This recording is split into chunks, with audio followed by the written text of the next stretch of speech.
So if this is a Wednesday, that means that we are 48 hours removed from the day of the national championship game in college basketball. Eddie Garrison and I will begin today's show as it relates to the Pacers with a couple of trivia questions for you regarding college basketball and something I thought about last night in connection to the Pacers, okay? Okay. Now, were these thoughts before or after 2 a.m.? That's a good question. Right around, actually. Right around. So, the school that was defeated on Monday night in the college basketball national championship game was who? The Houston Cougars. That's correct. The Houston Cougars, as we played on the air, I can't remember if we played it Monday or on Tuesday yesterday, but they famously were defeated in 1983 by Jim Valvano on a last-second dunk at the Pit in Albuquerque. Mm-hmm. Phi Slamma Jamma was the name of that group for Houston, and they were defeated by what school? That would have been The same one that Purdue defeated last year in the Final Four. NC State. Correct. NC State had a 30 for 30 done on that run. Why did I want to say UNLV? I could actually see that. I mean, I could see how there's oddly kind of this same colors. I knew it was NC State, acronyms, but for some reason I right. wanted to come out and say UNLV. Maybe it's because my heads are in the clouds a little bit, Jake. Well, my head is in the clouds, which is in our heads. I don't have multiple heads. Well, even though from this size vantage point, it looks like they are. Yeah. But NC State in that 1983 run in the ACC tournament, they had to win like 2 overtime games. It may have been more. I can't remember, but they had to come from all these rallying, come from behind wins. They did the same in the tournament, and then they upset Houston, and they win it all. So there's a 30 for 30 done about all of that, about that run. The name of the 30 for 30 was Survive in Advance. Survive in Advance. Because when you're playing in the tournament and you are down 5 with a minute to go, whatever it might be, when you come roaring back and you win a game in the NCAA tournament, the thought process is, you know what? Take the win, survive, and advance, and don't look back. Don't look back, baby. And last night for the Pacers, yes, you could very easily say, what in the world is going on here? They're facing a team with 17 wins. They're facing a team that literally has a G League on the floor. G League team on the floor. And the Pacers are going for it. They got Siakam starting. They got Nesmith. They're full bore, basically. And yet, they're down the entire game, and it's ugly, and it's concerning, and it's nerve-wracking, and it's white-knuckle time. But when it came down to it, they made plays. They hit a couple threes to finally get breathing room in the final minute of the game, and they win, survive, and advance. Rip up the box score, burn the film, move on. Now, that's very simple to say in theory. Because you could certainly raise the question, as was raised to me this morning on the X-Post Twitter, about is this of concern that a team that bad gave them that much of an effort? For example, this from It Was Dentine on the X-Post Twitter. The team of nobodies, a team with no direction, a team starting 3 rookies, gave the 4 seed all they could handle last night. Just saying. Then went on to say, also, please shorten the analogies down a bit. Even women don't blabber points to death as badly as you do. I can't argue that. I can't. Well, I mean, the women part is probably a little misogynistic, but other than that, I can't argue that I belabor points for a long time, but as I replied to him, it's almost as if someone's asking me to talk for 3 hours, right? They're asking you not to talk on the radio for 3 hours, Jake. I mean, they would rather listen to just I backfired there. Mm-hmm. Crickets. When I have to make a point now, we'll just simply do this, right? We'll just simply. No, I understand what is being said there. And I also understand the point of like, wait a minute, you're the 4 seed and this is what you get. They're not the 4 seed just yet because after the game, and by the way, warning here, bad analogy coming. We have a bad analogy sounder that Eddie hasn't used in some time, which leads me to believe that my analogies are in fact. Right? You've been better lately. You Thank haven't been as terrible. See, thank you.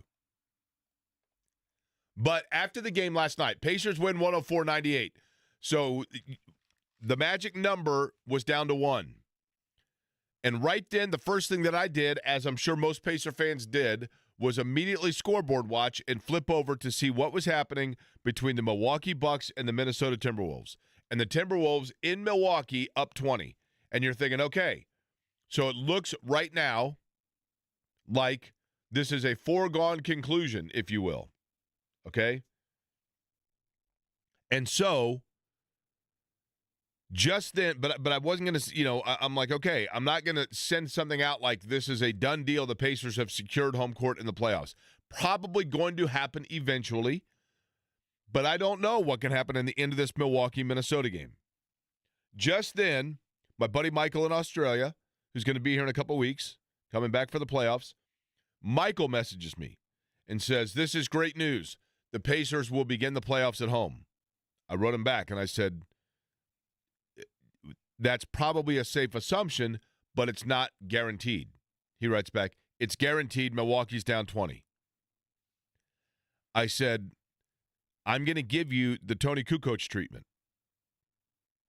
What's the Tony Kukoc treatment, he asks. Fair question. I say, and this is what I call it. 1994, Pacers are in Chicago. Bulls have won 16 straight. Bad analogy coming here. Reggie Miller hits a shot, a pretty incredible shot, on a curl off the elbow to go up 1 with 0.8 seconds to go in Chicago Stadium. Actually, it would have been the United Center then, I think. And presumably, the 16-game win streak for the Bulls is over. Might have been 15 at that point, going for 16. Shannon, who I was not with at that time, I mean, we were not, I knew her, but was not dating her. But Shannon calls her dad. Elated that Reggie Miller's hit this shot, and Reggie takes the bow at midcourt. Reggie bows at midcourt in Chicago Stadium. Might have been United Center. And the Bulls fans are stunned. She calls her dad. And she's like, oh, my gosh, we won the game. Incredible. Her dad's like, the game's not over. Hangs up. Tony Kukoc, 0.8 seconds left, gets a pass in inbound. How he got it off in 0.8 seconds, I still, 31 years later, find to be very suspect. But he hits a 3 to win the game. Shannon's phone rings back. She picks it up, and her dad says, don't ever, foul word, call a game early in the NBA. It's never over until it's over. So since then, I have never called games early, the Tony Kukoc treatment. I love that story, but there's a lot of truth to that. A basketball lifer is like, look, I'm telling you, basketball games are never over till they're over. So I told Michael, I go, it's never over till it's over. He's like, it's over. Milwaukee comes roaring back. They win. They keep alive the possibility of the 4 seed. Pacers' magic number is still 1. Meaning, all the Pacers have to do now is win 1 game remaining. They play again tomorrow night at the Fieldhouse, or get a Milwaukee loss at any point. Now, who do they have tomorrow night at the Fieldhouse coming in, Eddie? That would be the Cleveland Cavaliers, Jake. And the Cavaliers have secured the number 1 seed? They did last night with a victory. Now, Cleveland is still in play for the best record in the NBA. So if it were to happen where they would face off with the Oklahoma City Thunder in the NBA final, then the Oklahoma City Thunder would have the home court advantage because they have a better record. Cleveland is still in play for that because the separation between the two teams is 2 games. And Cleveland has the tiebreaker if they were to finish the season tied because they have a better conference record and a divisional record than Oklahoma City.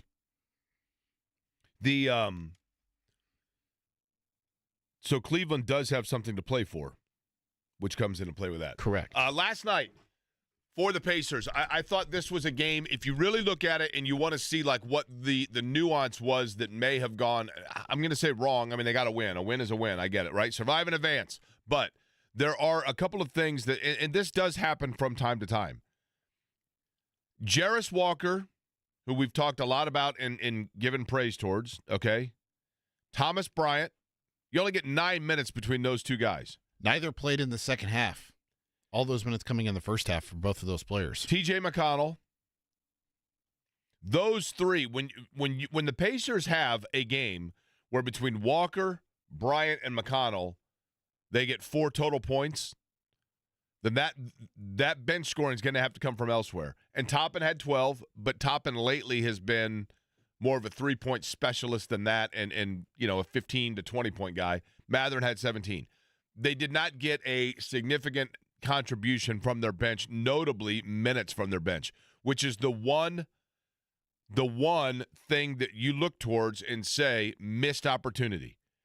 It was an opportunity for the Pacers to get a win, and they got it. That's the good news. It was a missed opportunity for this fact. 34, 29, 35, 31, 31. You know what those 5 numbers are? Besides maybe a Powerball win, although you can't have the same number twice. 34, 29, 35, 31, 31. You know what those 5 numbers are? No. Key number for Indiana last night. 34, 29, 35, 31, 31. The numbers of the jerseys of players who played well? Very good guess. No 31 for the Pacers. I'm aware. 34, 29, 35, 31, 31. Number of minutes from their starters. Pascal Siakam going 34 minutes. I think there were a lot of people going into it last night that thought to themselves, okay, if the Pacers can simply go out against this lowly Wizards team and land a big punch early, get out to a big lead, and then Jarris Walker and Johnny Furphy and Thomas Bryant and Tony Bradley, those guys, Obi Toppin, those guys can be the ones getting not 31, 29, 35, 31, 31. But they are the players that can then carry the load in the second half. They were in a rock fight that entire time, and so as a result, you missed an opportunity to get much coveted rest for your starters heading down the home stretch of the season. Because the Pacers have an opportunity here to be as fresh as probably anybody going into the postseason. If they are able to, like tonight, if they get the win against or tomorrow night, if they win at home against Cleveland, no short order, I realize, no small task. But if they were able to do that, then theoretically, nothing matters at that point. I mean, they're still, though, Eddie, I guess technically, mathematically, they're still in play for the 3, are they not? Correct. New York's magic number to clinch the 3rd seed is 1. So a combination of a Pacers loss or a New York Knicks win would guarantee the Knicks the 3rd seed. Yeah, so... And they have Detroit next. In Detroit. And Cleveland and Brooklyn. Now, here's the thing. If you get the 3, now I'm going to nitpick here. If you get the 3, you face Detroit, right? Theoretically. No, wait a minute. No, you would get the 6 because because New York becomes the 4, Milwaukee's the 5, Detroit would be the 6, right? Well, the 5-6 seed is still TBD. Because Milwaukee and Detroit still have to play twice. Okay, I was thinking that Milwaukee already had the tiebreaker over Detroit. Not yet. Okay. But if you are talking the difference between the 3 and the 4 seed, I'm more concerned with opening round matchup. And I maybe am the outlier here because Giannis has very broad shoulders, right? You watch a Bucks game and Giannis is at the line, or he's a very broad-shouldered individual, which makes sense because he literally is putting that entire team right now on his back. Now, that's not to say they don't have good players in Milwaukee. I know Bobby Portis is back. Lopez has been a good player. Kyle Kuzma, I'm not a believer in. But without Damian Lillard there, what Giannis has done lately is real. I mean, the last 2 weeks, he has literally put them on his back. 3 straight triple doubles. And he is a guy that is so it sounds crazy to say that I would rather face Milwaukee than Detroit, but I would. I'm more concerned about the matchup of round one than the seed of round one. And I don't know why it is. I wish there was, and I'm sure someone like Chris Denari, who's going to join us today, can break down for me the nuances of what I'm talking about, of why I'm wrong, because maybe there are, schematically speaking, areas that I'm wrong in terms of matchup between Indiana and Detroit. Maybe that is a better matchup, in fact, than Milwaukee.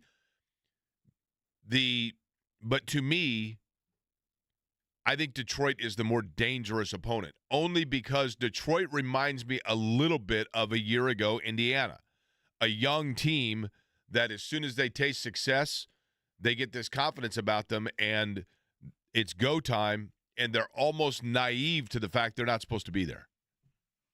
Now, we've talked about it, Eddie, Milwaukee or Detroit. Your preference would be which? I keep going back and forth on this, Jake. The more and more I think about it, I probably lean towards Milwaukee just because I think the Pacers, from a matchup perspective, will have better success offensively against Milwaukee than they would Detroit. But on the other hand, Milwaukee just got Bobby Portis back, and so all that he's size, their X factor for sure. He's a unique player for them. Correct. So all that size for Milwaukee is what terrifies me a little bit when you look at it from their perspective, just because the Pacers already struggle to rebound as it is, and when you have Brook Lopez, you have Giannis, and then you add in Bobby Portis into the mix, those are three really good players at rebounding the basketball, and it could second chance points become a factor to where it may steal a game or two for Milwaukee in a 5-game series. So I probably lean towards Milwaukee right now. Series. Yeah, that's what I meant. I don't know why I said 5. I was thinking of Major League Baseball. My head's obviously with the Reds right now. They are the hottest team in baseball, and nobody wants to see them because nobody can score on them.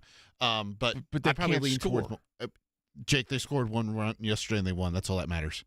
But they can't score, though, right? They scored yesterday, a run. That's all they needed to win the game. They are right? getting good pitching, right? Yes, very good pitching.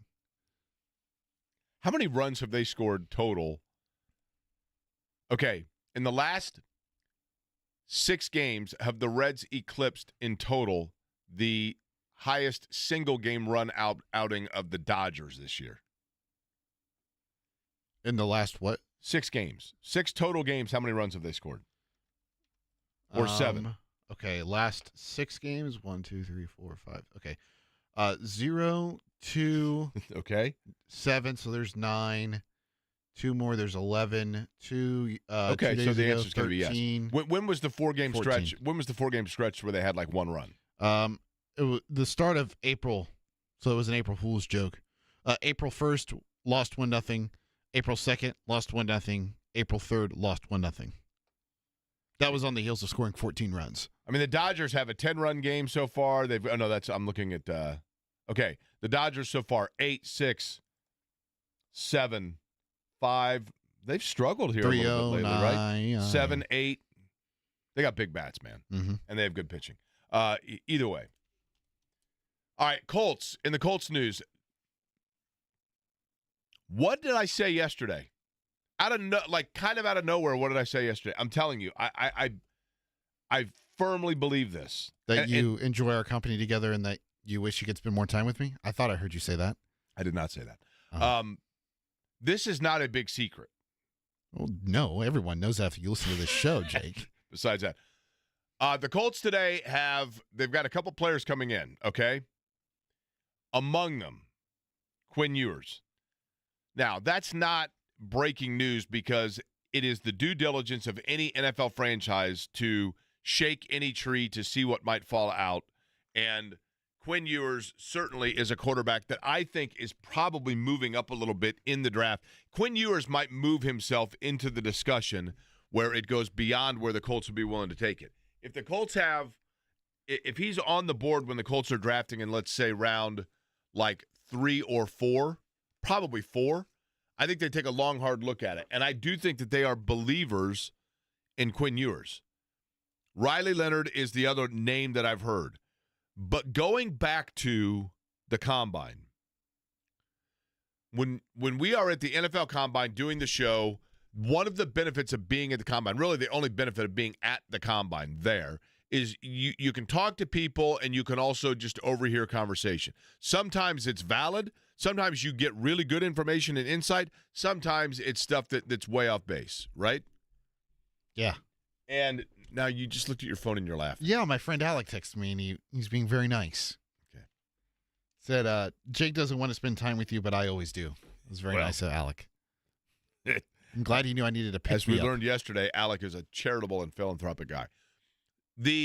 At the Combine a year ago, someone told me, 2 years ago. I guess it was 2 years ago at the Combine. Someone told me, they're like, look, Jim Irsay loves Will Levis. I'm just telling you. I know that there are 4 quarterbacks in this draft, and ultimately Chris Ballard would be the one making the call, but Jim Irsay loves Will Levis. Now, that might have been smokescreen stuff. They might have been saying that, although it was not somebody from the Colts organization telling me that. It was somebody from a different organization that was telling me that, but somebody that would know. That may still be the case. I mean, it may be that, in fact, Jim Irsay did, during that draft, really, really, really like Will Levis. But obviously that didn't pan out. That's not who they went with. They went with Anthony Richardson. But this year at the Combine, and it may have been literally just I was overhearing whatever, totally innocuous conversation.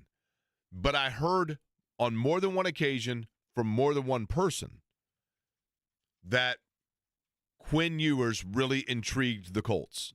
Not as their starter, maybe not even as their backup this year, but as an investment. They just spent however many years as an investment growing and working with and waiting on Sam Ehlinger, for example. So do they see that same level of a potential in a Quinn Ewers? And then lately I've been told Riley Leonard is also a guy that wets their whistle. They are not in immediate need for... Excuse me, what? What's that? Wets their whistle? Mm-hmm. Okay. It's a figure of speech. Okay. It's a household term.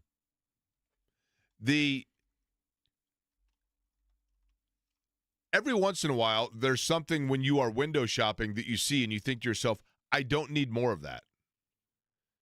I don't need more of that, except for that looks like a really good value, and that may never again be on sale at that price. And so, you know what? Like, when I think about it, I'm still not sure that the one that I have of that is exactly the model that I want.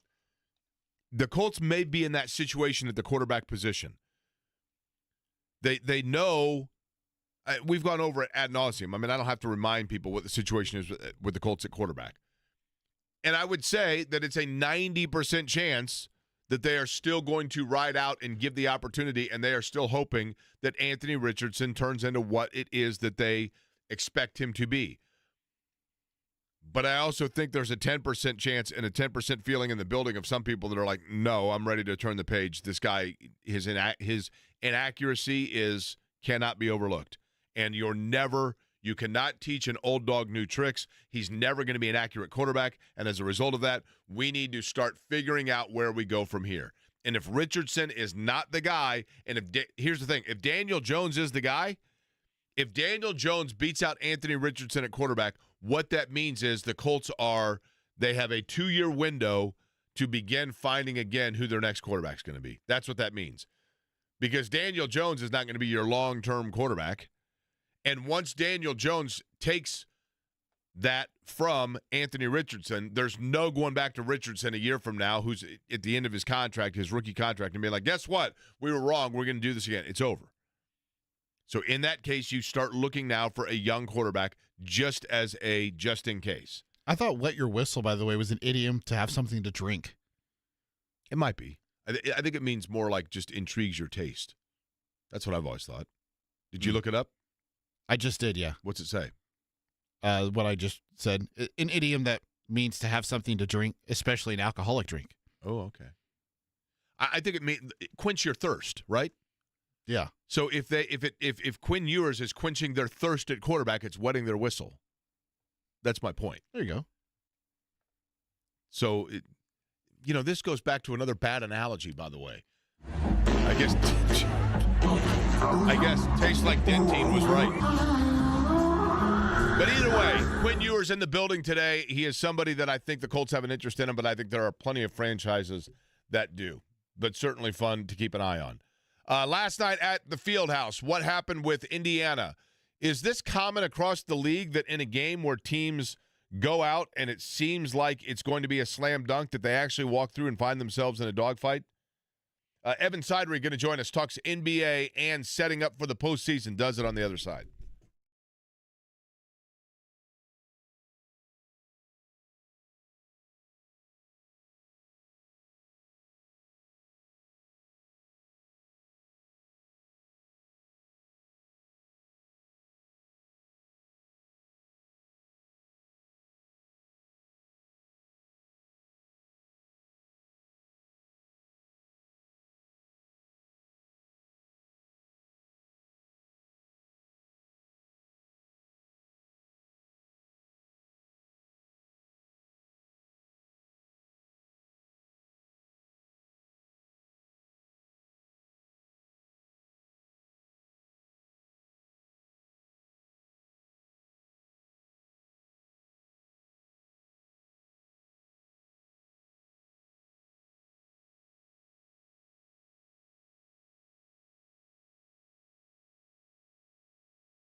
Really good point made to me, by the way, on social media. Jake, the Pacers didn't win that game. Washington just lost it. That's fair. I mean, certainly the Wizards down the stretch did not make the plays that were necessary. Indiana did hit some shots, but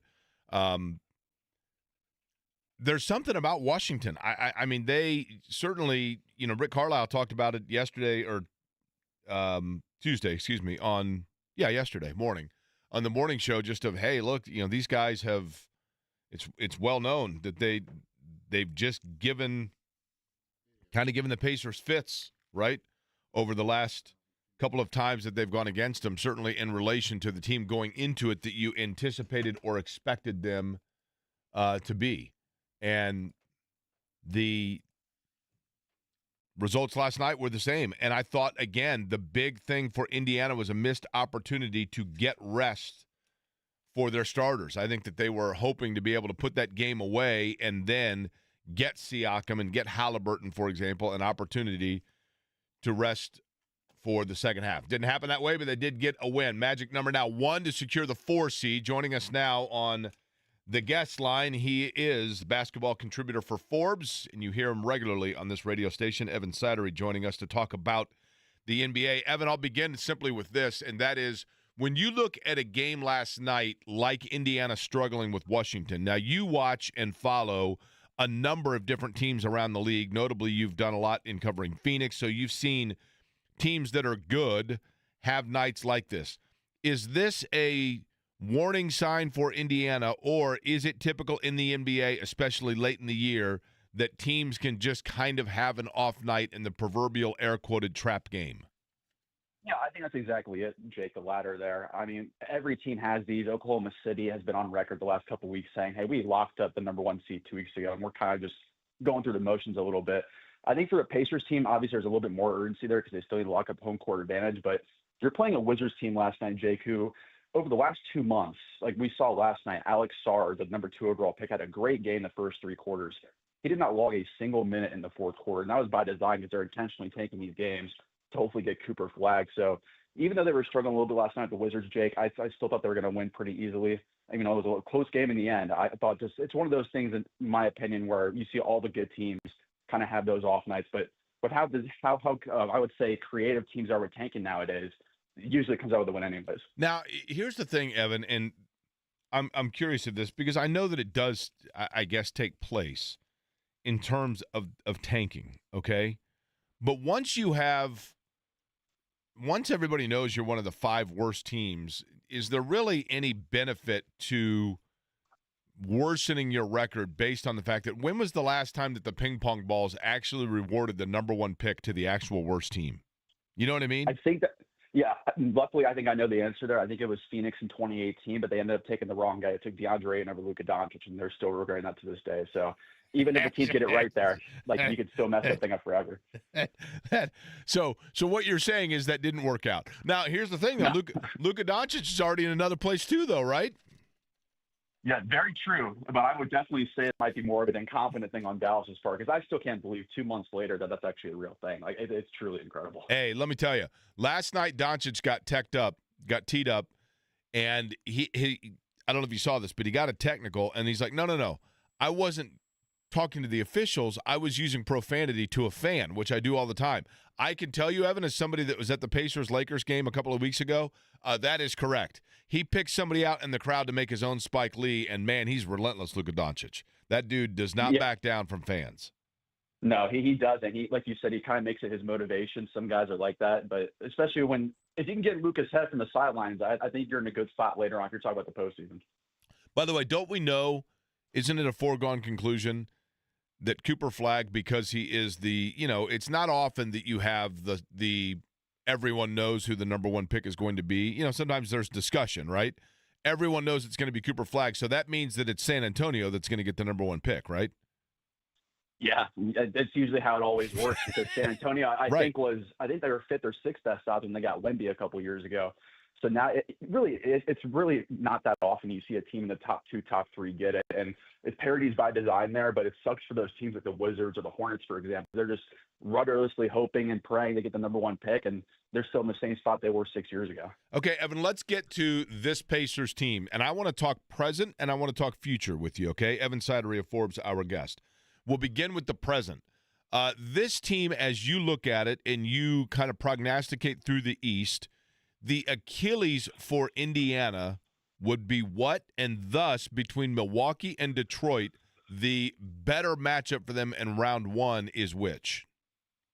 I'll start with the second one there. I would definitely say I would go with Detroit because even though Milwaukee's probably going to be down Damian Lillard, going against Giannis in a win-or-go-home scenario, is never a good idea. And I think he really wants to get his revenge from last year where he didn't really play much at all in that series. I think that would be a really dangerous matchup, even with the Good point. short-handed Bucks, where I would rather go with the Pistons there because obviously Cade Cunningham has been fantastic this year. I know it might upset some Pacers fans to say this, but he's on a same or similar or even better level than Tyrese Halliburton has been at points this year. He's been fantastic taking that superstar lead for the Pistons. But that young core, especially a guy like Isaiah Stewart, for example, we're talking about guys that get in their own head. I could definitely see a scenario where Isaiah Stewart gets a little bit over the edge on some points and gets in his own head if the Pacers want to go that direction. Really young core. They can't really shoot the ball well from three either outside of Malik Beasley. If they got Detroit, for example, there, Jake, I would say the Pacers probably win that in 5, if not a sweep. I just think it's a really good matchup for them. If it's Milwaukee, though, I still think Indiana wins with probably more like a 6-game series. The Achilles, if you were one of those two teams, the area for Indiana that you find to be the one you need to attack or expose is what? I would say it's the wings. I mean, it's been the same question for Indiana forever now, where Andrew Nembhard is an elite defender. I mentioned this with JMV last week, where if he would have played the minimum 65-game requirement for All-NBA nowadays, he would have gotten an All-NBA vote. I think he's gotten that respect around the league. He's one of the better guard defenders in the league. But Aaron Nesmith's a good defender, but he's not a great defender. He's not an elite wing defender. Jarris Walker, you would have hoped at this point of his career would have been that wing stopper, but he hasn't really gotten the opportunity or the consistent minutes to do so. And I don't know if we're probably going to trust him on this stage to go with him to, say, guard Jason Tatum for a full 7-game series, for example. So I think they're in trouble against a team like Boston again, like we saw last year, where Tatum and Brown will probably have their way with this Pacers defense. Potentially, if they space the floor really well, too. I mean, they're putting up 53s a game this year. It's unreal what they're doing, spacing the floor there. So that'd be a really tough matchup. And to be quite honest with you, Jake, to spin it a little bit in a positive direction there, I think that this Pacers team, really over the last 4 months, the numbers prove this, too, where it's the Celtics, it's the Cavs, and then it's the Pacers right behind them. They've really been right neck and neck with the Celtics and Cavaliers since that mid-December rock-bottom loss against the Hornets. Ever since then, they've won over 70% of their games. They've done it in blowout fashion more often than not. Tyrese Halliburton looks like Tyrese Halliburton again. So I would say as long as their offense keeps playing it has the last 4 months and their defense going to just be at an average level, which they've been at top 12 defense for most of the season, I think they're a team that, to me, it really screams out that they should be in the Eastern Conference Finals again. Okay, the one thing, Evan, and again, this is kind of more an off-season topic perhaps, but I keep going back to this, and I know I'm probably wrong. I do. I know that I am, but I can't overlook it. Aside, and look, his defense is fantastic, and I love Andrew Nembhard. I do. I love him. But it feels to me like that's the one position that they could use upgrade. And I don't mean that as a knock on Nembhard in any way other than this. I think they could use more size at that position and more offensive reliability at that position. Tell me why I'm wrong. I offended him so much, I think his call dropped, Eddie. Is that what happened there? Did we lose Evan? I think we lost Eddie, too. Eddie, you there? You still here? Okay, Eddie's still here. It appears as though we lost Evan, so we will reconnect with him. That's my one thing about Nembhard, though. I know that he is a great defender, but when I look at that position, so, Evan, I don't know where – let me repeat what I was just saying. Andrew Nembhard I know is a great defender, and I love Andrew Nembhard. I do. I feel like with this roster, maybe it's more an off-season question, but I feel like with this roster, if I was to look at like 1 through 8, the one position that I feel like could use an upgrade is that of Nembhard, and I mean that only because at that position I would like a little more size and reliable offensive output night in and night out. Tell me why I'm wrong. Okay. Because Andrew Nembhard has proven, even with his undersized ability, that he's a super savvy player. He's one of those glue guys where he reminds me of a smaller version of a Mikal Bridges, for example, where he does all the glue stuff. He gives you about 10 to 15 points per game. He's a good on-ball defender, a great team defender, never really makes any mistakes. Those are the kind of guys that are a dime a dozen in today's NBA, where I think those fundamentals really aren't drilled into guys in college and the AAU circuit, where Andrew Nembhard, I think, is a valuable guy on this team. I think he's a valuable piece of Tyrese Halliburton. The numbers really prove that's a really good backcourt as far as offense and defensive efficiency. He really helps Tyrese Halliburton on the defensive end kind of hide a little bit, too.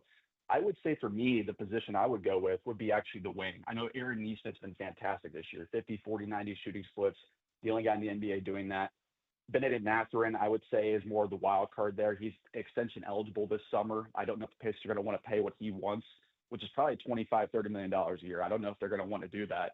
So I think it kind of, to me, I would say you'd upgrade the wing over the guard spot. So maybe you could package a Neesmith and a Mathurin, hypothetically speaking, for a elite wing like a Devin Booker, or dare I say like a 37-year-old Kevin Durant if the price is super cheap. Like that's the kind of guy I'd be looking at, where if you can add a Kevin Durant or an elite scorer to this team, I think if you don't lose many young guys or picks in the process, Jake, that's a title contending team where if you add a guy like that to the mix here, they can go toe to toe at Boston. I think Look, that's kind of the move I'd be looking at. Evan, it does feel as we move along here, it does feel like with this group as it rounds out, especially with Walker starting to show a little bit. Shepard, I realize, has kind of hit a little bit of a wall here, but I think Matherin's a wonderful player, and I like Bennedict Mathurin a great deal. And what he does very well. He is a very good, aggressive offensive player.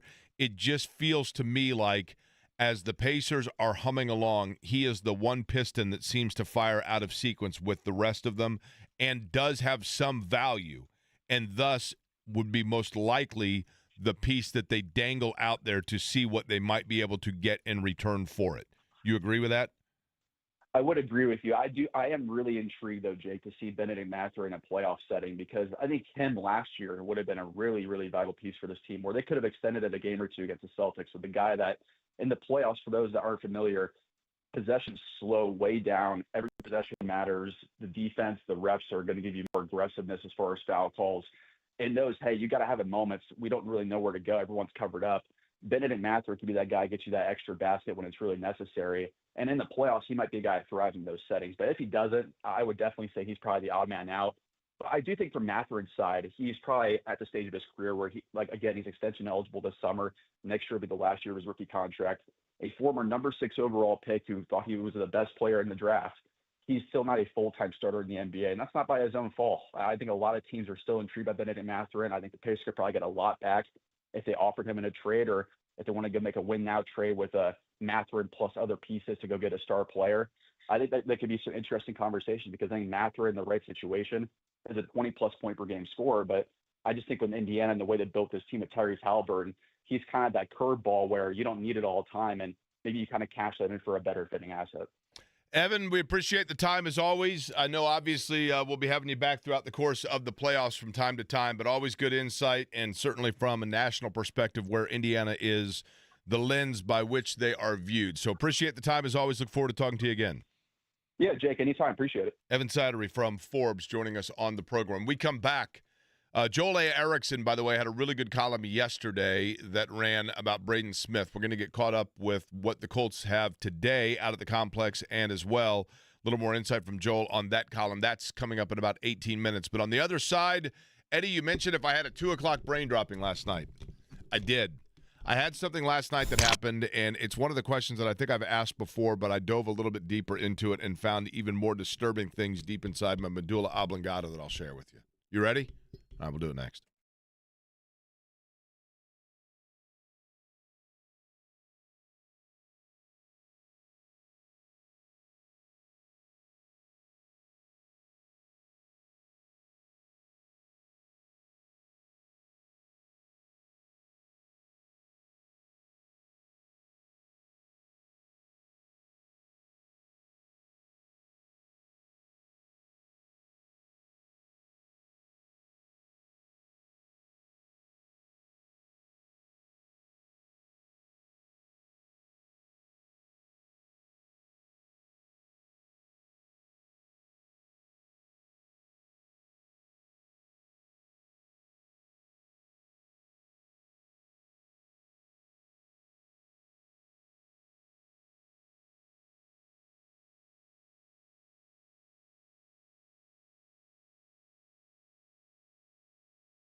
By the way, at least the first that I've seen it, maybe I'm asleep at the wheel on this. You tell me, Eddie.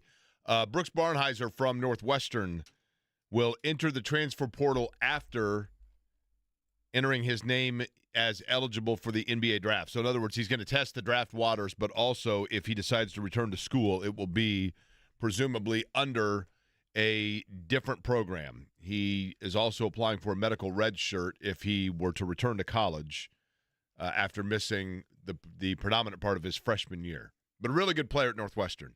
Yes, I didn't know that he had a year of eligibility because I don't know if you watch I always forget what they call it on the Big Ten Network. The Journey? Yes, thank you. They did one on Brooks Barnheiser, and it made it sound like that he was done after the season. He's applying for, as it says right here, he will declare for the NBA draft while maintaining NCAA eligibility and will enter the transfer portal to maintain flexibility. He played 11 games as a freshman due to a foot fracture and is seeking a waiver from the NCAA for that extra year of eligibility. So I guess it's contingent upon that. Very good player, by the way. Very, very good, yes. He's like perfect for the Big Ten. I got to thinking about this last night, and I actually had a conversation with Hagan about this. Hagan and I have very similar late-night brain droppings. That would be Chris Hagan of WXIN, Fox 59. Got it. So I called Hagan, and I go, man, you're like the one person that can relate to this. And he says, okay. Now, I went in the other day, a couple of weeks ago, I should say, to Red's Classic Barbershop. Cool place over on Washington. I mentioned that I enjoy going in there from time to time because I just like the old school feel of it. Because when I worked in the cigar store. And getting pampered. Hardwicks Pipe and Tobacco, well, I'm always getting pampered, right? But when I worked at the cigar store in Broad Ripple, I loved the old school feel of it. There's just something about the nostalgia of, back when guys wore hats and got shaves and haircuts and the whole deal, right? I like all of that. And when you go into Red's Classic Barbershop, they have classic music playing. Old music from, the 30s and 40s and jazz and Duke Ellington and stuff like that. Cool. Thelonious Monk. Excuse me? Thelonious Monk, another jazz musician. There you go. Jelly Roll Morton, on and on, right? So I like stuff like that. And I was, messing around looking up just old classic music and sounds from the 30s and 40s. And in that capacity, I it's not like it was new to me, but really gave a deep dive listen to an old radio show from 1948. And this radio show was, one of the daytime dramas. You've seen, if you've watched the movie A Christmas Story, you've seen when he runs home and the Little Orphan Annie radio show that they'd listen to. And that show, of course, was set in that movie was set in the late 40s, I believe, or early 50s.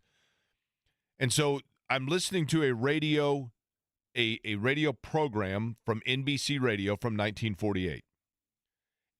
And literally the jargon, the delivery, the topics, all of it was from a completely bygone era. And when I say bygone era, I mean completely gone. Hello, Father. You look tired after a hard day of work today, Father. Yes, son, that's correct. And I'm listening to this, and I'm like, okay, I'm imagining a family sitting around the radio and listening to this. This was their, drama of their Cosby Show or their This Is Us or their Ted Lasso or, their whatever the show is, Landman, whatever, of back then. And I'm thinking about it, and I'm like, okay, when I was a senior in high school in 1990, there was no part of the American culture in any way, shape, or form that felt linked to the way that program and what American entertainment was in 1948. None. There was no, in my world or in the world in general in that era, 42 years later, there was not reference to the old NBC radio programs. There was not, all of it was literally, it was like there was a curtain drawn on it, and that was it, and it couldn't permeate out of that again. There was no semblance of that culture within the culture 42 years later. But if you look back 42 years ago, And yes, it was a long time ago, I realized. But you know what was out 42 years ago? Michael Jackson Thriller was released in 82 or 83, so 42, 43 years ago. Now, Eddie, Michael Jackson and Thriller, that album was over 40 years ago, but and 1982. Yeah, so 43 years ago. So I'm not saying by any stretch of the imagination that Michael Jackson's Thriller is something that you hear all the time. But if you, Eddie, were walking in tomorrow to the grocery store and overhead Billie Jean or Beat It was playing, it would not knock your socks off, right? I mean, you'd be like, okay. Oh, no. It would knock my socks off. You never hear anything from Michael Jackson. No, I do. I love Michael Jackson. That's what I'm talking about. Like, it wouldn't shock you. Let me rephrase that. Like, you are familiar with it, right? Correct. So, Smooth Criminal, the whole thing, yeah. Well, that's later, but yes. Yeah. I mean, that, but my point being, or even like Prince, I mean, you're obviously familiar with Prince and, When Doves Cry and, Purple Rain and all that. I can never get the beat of that song out of my head once I hear it. Correct. For When Doves Cry. And that also would be true for Billie Jean to an extent. But my point being, something had to happen. And I called Chris Hagan and I said, what's interesting to me is at some point we must have hit, like in pop culture, a breaking point where things became more evergreen and did not have, like, what was the change that happened that caused things to become a much longer shelf life? Did we simply run out of new ideas and therefore we were just rehashing the same thing in variation over and over, and therefore to multiple generations everything felt relevant and felt current even though it was 40 years old? Hagen brought up, which is probably the correct answer, that television changed everything because things were then able to be recycled and kept as fresh more often than like on the radio where something aired and then it was just gone. I think also societally speaking, I think the Vietnam War was a major boulder in the stream in changing everything and catapulting it from a happy-go-lucky, like, yes, Miss Landers, no, Miss Landers era to a more counterculture era that then all of the music changed and fashion changed and the iconoclast nature of society in general changed to a point that we've never gone back to the original form from. But I just, then, as we were talking about it, it dawned on me that the movie E.T., now, Eddie, have you seen E.T.? No. Okay. The movie E.T., which came out when I was a kid, and it was a long time ago, I realized, but when E.T. came out. Phone Home. So you know that, right? I know yeah. So E.T. came out 42 years ago. Actually, 43 now. 43 years ago. And when E.T. came out, and I was a kid, and I was watching E.T. in the theater, it was 43 years after the release of The Wizard of Oz, meaning that the movie E.T. is exactly the halfway point between The Wizard of Oz and today. And like, stuff like that just, like, it blows me away. Like, I'm like, yes. But I find it interesting that for whatever reason now, things have a longer shelf life. YouTube probably is now forever keeps things somewhat current, right? Well, not even just that, just like all the different music streaming because you services that are out there. And that's exactly correct. So you can now, anything. If somebody in 1990, if somebody had said, hey, are you familiar with Jelly Roll Morton? It was much harder to find and ingest that music than it is today. Somebody mentions Prince, and you're like, oh, yeah, and boom, you can stream nothing but Prince if you want. Which is why now you can react in disbelief whenever I say I don't know something or I've never heard something. For example, what was it? Hey Jude. You'd never heard Hey Jude, really? Correct.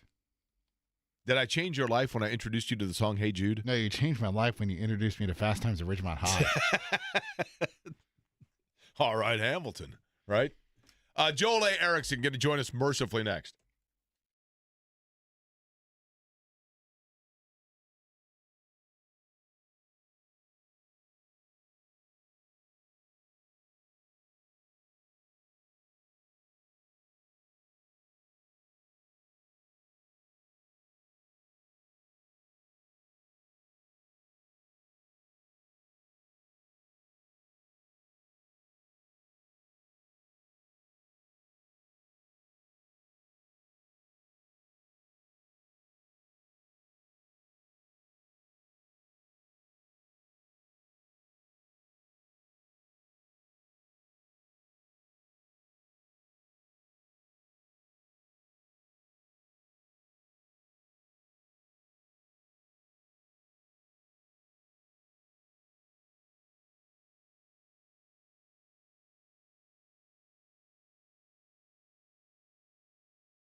1 o'clock hour underway in Indianapolis on a Hump Day Wednesday. How are you? My name is Jake Query. Eddie Garrison is theoretically here as well. It's I'm Query here. and Company on 93.5 and 107.5 Present. The Fan. Checking in, are you? Yeah, I wasn't late to your class, Mr. Hand. You'll find out next year. Joining us now, and I'm sure thrilled to be doing so based on that intro, he is the beat writer of the Indianapolis Colts for the Indianapolis Star. He had a lengthy article detailing the recovery and return for Braden Smith. We will get into that in just a minute, but Joel A. Erickson joining us. And Joel, I'll begin with this. I think it's interesting today that the Colts are – look, you're going to do your due diligence on every position, and it probably is coincidence. I don't think that it's any sort of a shock that Quinn Ewers is in the building today after yesterday, and on a couple of occasions I've mentioned that I heard, beginning with the Combine, that he was a player that the Colts brass found to be intriguing. Now, is this simply doing your, like, checking underneath every single cushion and pillow to making sure that there's no loose change anywhere for the Colts, or are they actively looking at the possibility that they are, again, 2 years away from having to hand over the reins at quarterback to someone new? They're definitely open to drafting a quarterback. I asked Chris Ballard about it last week at the owners' meetings, it's actually kind of a funny story because I forgot to ask him initially and had to go run him down and be like, hey, my boss said I should have asked you this question. Would you guys consider drafting a quarterback in the first round? Or not, I didn't say first round. I said, would you consider drafting a quarterback? I did not say the first round part. But he said that's the right question. He said, and then I think his quote that he gave was, I think if you have conviction on a guy at any point, you have to pull the trigger. So they are definitely open to taking a quarterback in this draft.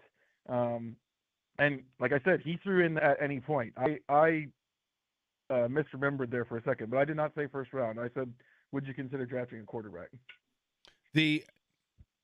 What round? We'll take Ewers for example, Joel. What round opens the window for when the Colts could start looking at drafting a quarterback? If it's the Ewers, Tyler Show type of guys, I think the window opens at the third round, but it might be the fourth. I have a suspicion that this draft, after maybe the first two guys, is like the Kenny Pickett draft, where everyone talked about guys like Malik Willis and Desmond Ridder going in the second round, and then we didn't see them get picked until like pick 90. I have a feeling that this might be one of those drafts. So I think maybe it's the fourth, but I think you'll definitely hear analysts start talking about those guys at the beginning of the third round, because if you say quarterback on a draft broadcast, I think you get a bonus. Yeah, no kidding, right? And well, here's the other thing. You got to talk about when it comes to the draft, upside, right? Upside's very important. You got to use that word a lot, right? Yes. I'm trying, NBA draft, you get more into length and, coach on the floor and all that, but the NFL draft certainly has its buzzwords, right? And I'm sure, now you grew up in what area, Joel, of Wisconsin? You're a Wisconsin native. You grew up how far from Green Bay? About 2 hours. So are your parents, your folks still live there? Is that right? My dad is still in my hometown. My mom has moved about an hour and a half east. She's in Tomahawk in the Northwoods, where all of the Illinois people go to vacation. Okay, so here's the thing. Both your parents, though, I would imagine, going to put the place up for Airbnb for the draft, because I don't know if you've heard this or not now, 3.5 million people expected in Green Bay for the NFL draft, right? They should, honestly. I mean, they absolutely should, because the hotels in the Green Bay area, as much as I love it, it is not easy to get one there. So, yeah, 2 hours away is definitely within the realm of possibility. Okay, let's talk about the article you had, the very in-depth one regarding the mental health journey back for Braden Smith, who, and I don't know the exact number of games that he missed a year ago. You would know that, Joel. But at the time, I had heard that it was basically that he had anxieties. You obviously have gone far more in depth with that.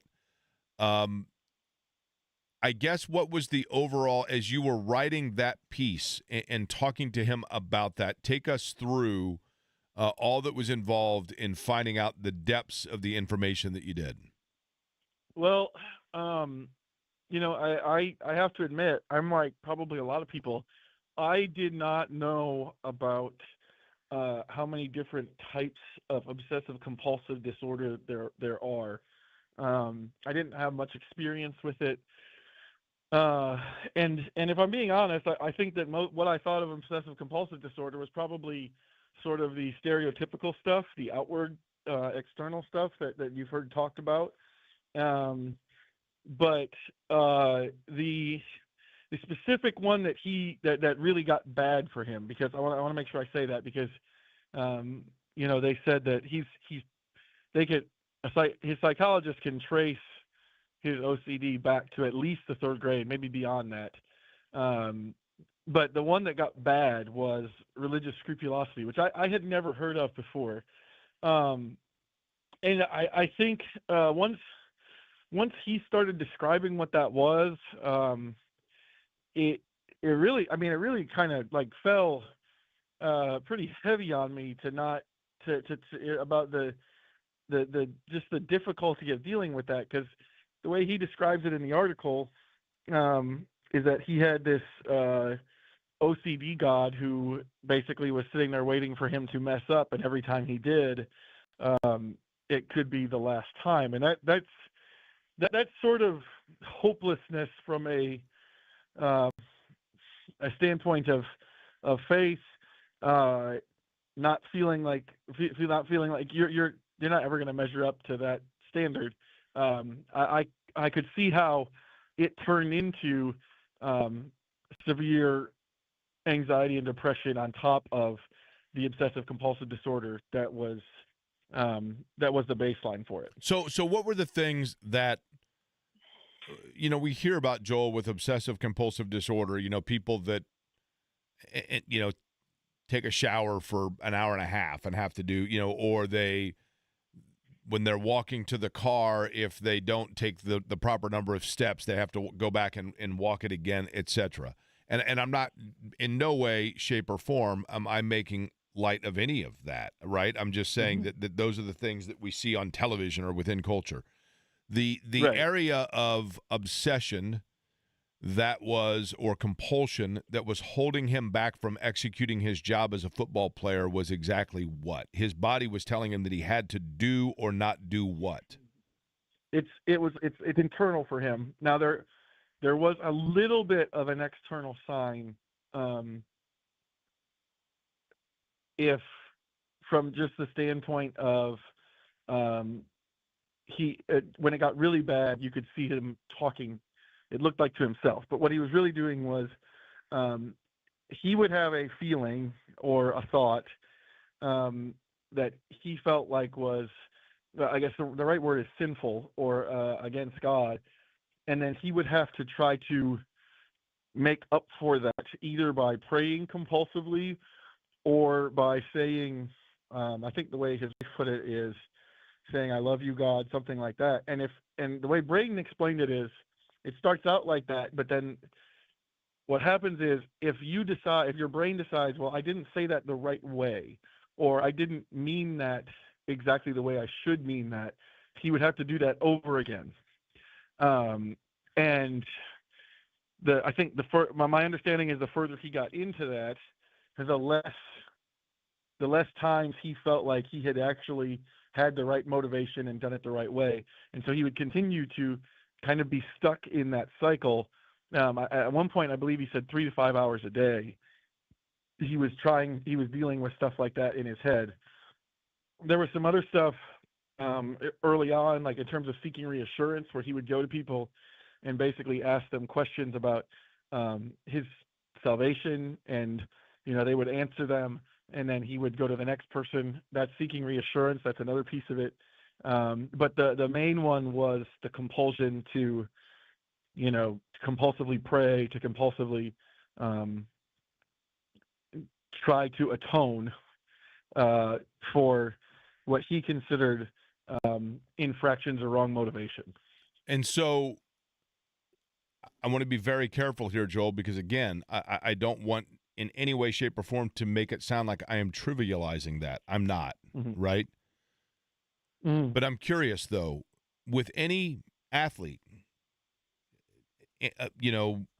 whether it be somebody who has recurring ankle injuries, recurring knee injuries, and they fight their way back from it, the franchise then has to assess whether or not that player is at risk of repeated injury, right? And whether or not that would mean lack of availability for that player if you are investing time and money into that player at that position. I obviously commend Braden Smith. I don't want any of that to come off the wrong way. Is there concern from Smith or from the Colts that this could recur and thus, again, debilitate him from effectively doing what it is the Colts are asking him to do? Yeah, my understanding from Smith is that he feels like he is much better. It's even to going back before this started years ago. His wife, his agent, some of the other people around him that I've talked to him have said this is a different person so far with this treatment. From a Colts standpoint, I know that they really feel like he's doing a lot better. As far as the recurring thing, that's a little outside my pay grade in terms of trying to figure out exactly what the possibility of that would be. I don't mean it that way. I'm just saying, like, do you think, I mean, did they have that? Did he mention to you whether or not he's had that discussion with the Colts, or just where, you know what I mean? I know that I know and think that they've been they've talked through all of this stuff. I don't have specific details, but I know that they've talked through a lot of it. I know from a Colts standpoint, a big portion of it is just feeling like they're glad that they've got Ben Smith back as Braden Smith, and he kind of said I think he flat out said this in the article. Last year he didn't feel like he was Braden Smith, and he actually, one of the other things that's interesting from a football standpoint is just he feels like he gets a chance now to actually play football for the love of the game, which he's not sure he's ever done because of the obsessive compulsive disorder. And then you're not getting frisked right now, are you? Like, you're not, like, you just didn't get pulled over or anything, did you? No, I'm actually at Navarre Beach, and someone needs to come in and do something to the balcony that I'm standing on. And I was what the hell, Joel? If the balcony needs repair, get off of it right now. How high up are you? What floor are you on? The 12th. Are you kidding me?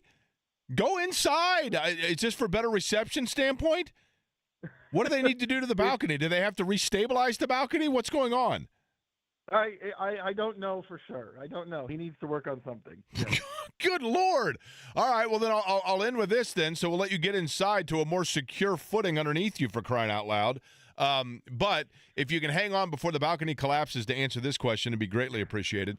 Is it me, or is this year's NFL draft primarily because you don't have a number of different quarterback discussion at the top of the draft? Is this year's draft coming in more quietly with less national discussion than last, or do we just feel that way because the Colts are not drafting in the top 5? No, I think that's true everywhere. I think that's true everywhere. I know I've talked to some other writer friends, and they were saying like that like in the case of people who covered like the Saints are famous for never ever trading down. They always trade up, right? Well, I know they've been writing down there, if the Saints were to trade down, this would be the draft, because it is not top heavy like last year's. It's not top heavy with, sort of the fun positions like quarterback and wide receiver like last year's, and that might convince people to go down. I just hope that balcony's not top heavy. You'd be in real trouble here. 12 floors a long way. There's 2 balconies on there, and they're working on one of them right now. Can you ask the guy what they're working on? I'd like to know. You're not curious? You're standing on a balcony a guy's got to work on, and you're not curious as to what it is that's wrong with it? It looks I moved to the inside. It looks like they're working on the railing. It looks like they're tightening the railing piece of it. Well, who stayed there before you? Have you asked that? What happened? What exactly took place that led them to realize the railing of the balcony was loose? That's a fantastic question. And actually, I believe my understanding is that they're doing this in all of the units in this particular building. So, yeah, that's a fantastic question. What happened to let them know that something went wrong? I have a ton of concerns here. What's below you? Are you above a pool or a beach, or is it like a parking lot? The balconies are above, that like part between the beach and the actual ground where it's just kind of sandy and hilly and grassy. That's what's below us. Well, for crying out loud, Joel, here's what you need to do. I'm before we let you go, I'm going to do you one huge favor here. You ready? This is the kind of guy I am, because this is the thing about me.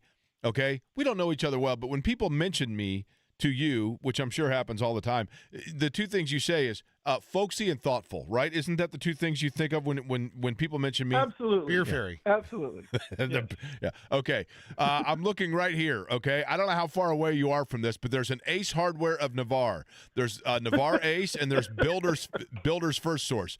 Go in there and get duct tape, and do it now, okay? Go in there, get some duct tape. It takes care of everything, and get that balcony up to snuff and up to order, because listen, there's one thing I know about loose balconies.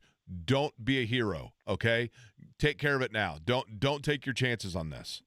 Well, there are 3 people here for this job of tightening the balcony. Did they have to come? Did they have to come through your room to the balcony itself? Yes. Yep. Yeah, this is serious business, man. Like, don't be screwing around with this. One of the balconies must be fixed because 2 of them are leaning on it now to look out. So that one must be tightened up. I would think. Wait. 2 guys are leaning on a balcony, or 2 other balconies are leaning on yours?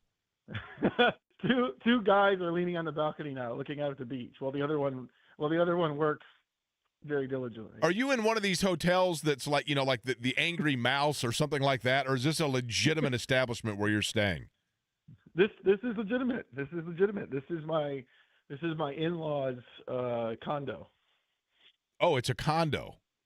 Mm-hmm. Okay. Well, hopefully it's not like the one of the Airbnb in Tomahawk in Wisconsin I just rented for the draft, where some lady's bilking me for an hour and a half away. Hope it's nicer than that. All right, we'll get to the hardware store, and certainly just do me a favor. Make sure, get a hold of the folks at the Pines of Belvoca Vista, and make sure they're at the condo, that everything's up to snuff with the balcony. I want no. I will feel terrible if I know that you standing out on the balcony for clear reception was actually putting in peril and in danger your family. So take care of business, okay? The family is down on the beach. They are far away from the balcony. So I got news for you, Joel. Back down there to rejoin them now. I got news for you. The balcony might not be as far from the beach in a couple of minutes as you think. You know what I'm saying? That's why the A in Joel A. Erickson needs to stay in for Ace, as in Ace Hardware. Get the hell over there and get duct tape, okay? Mm-hmm. Yeah, sounds good. I can do that. All right, there you go. Joel A. Erickson joining us from the Indianapolis Star. You can read his coverage, hopefully again continuing next week when he gets back from Navarre Beach and the dangling balcony. That seemed like there was a lot going on there, did it not? Jake, if he worked downtown like us, he is properly equipped because he would have a hard hat with him. Well, that is correct. If he was here's the thing. If he is in the balcony, if the balcony is anything like Monument Circle, elevator only because there's no stairs. The steps here have been gone forever. By the way, Jake, we've been going to Navarre twice a year for 5 years. Beautiful place. All the condos are great. Well, they might be, but the balconies apparently are. There's a problem, right? You think they'll get the balcony fixed before they fix the steps on Monument Circle? The Monument Circle steps now, literally, I'm not kidding you. When did I join this radio station? I don't know why you know the show or that. the station? The station. Oh, I have no idea.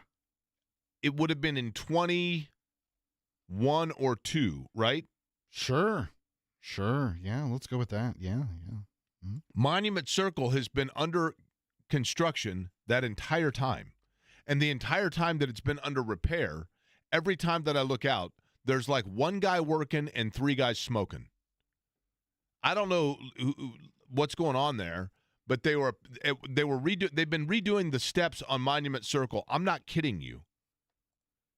For a year at least, right? Well, longer than that, because they did whatever end the other side was first. That's the north end, Eddie. Thank you. I didn't know if that was the south and this is the north, or the east or the west. Okay, let me give you a little. I know it's north, lesson here. east, south, west, but I just can't. But here's the easiest way to remember this. Okay. Are you familiar with the Civil War? Yes. The Civil War, Indiana, of course, was representative of which side of the Civil War, of the two sides that were fighting? Jake, I'm not here for a history lesson. Well, there's the North and the South. Yes. Do you know which Just side? get to the point. You know which side won the Civil War? Yes. Okay. The North side won the Civil War, Yes. and Indiana was part of the North. Mm-hmm. Thank you for that clarification. The top of the Soldiers and Sailors Monument on Monument Circle, the Miss Liberty or Miss Indiana, depending on who you ask, is the name of the figure atop the Soldiers and Sailors Monument. That figure is facing to the south as a peace offering for the Civil War.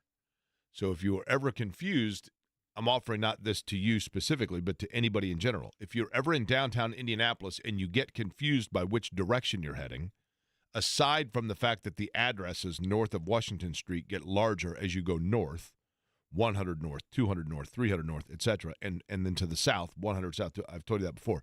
But if simply put, if you're on the circle and you wonder which way you're facing, look to the monument, and she is facing to the south. So if you were looking at her and you're like, which way is south? You just look up and you look at the way she's facing, and you're like, oh, it's to my right.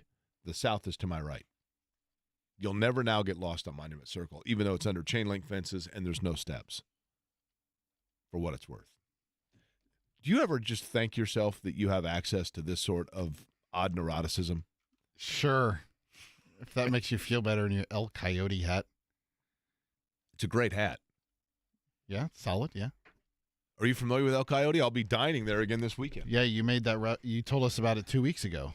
It's the best. It is a fabulous restaurant. They have the best buffalo tacos. But if you were thinking about, well, that's great, Jake. El Coyote, where do I go to eat? It's in Hollywood. It's in Los Angeles. Jake, November 2021 was your station start date, I think.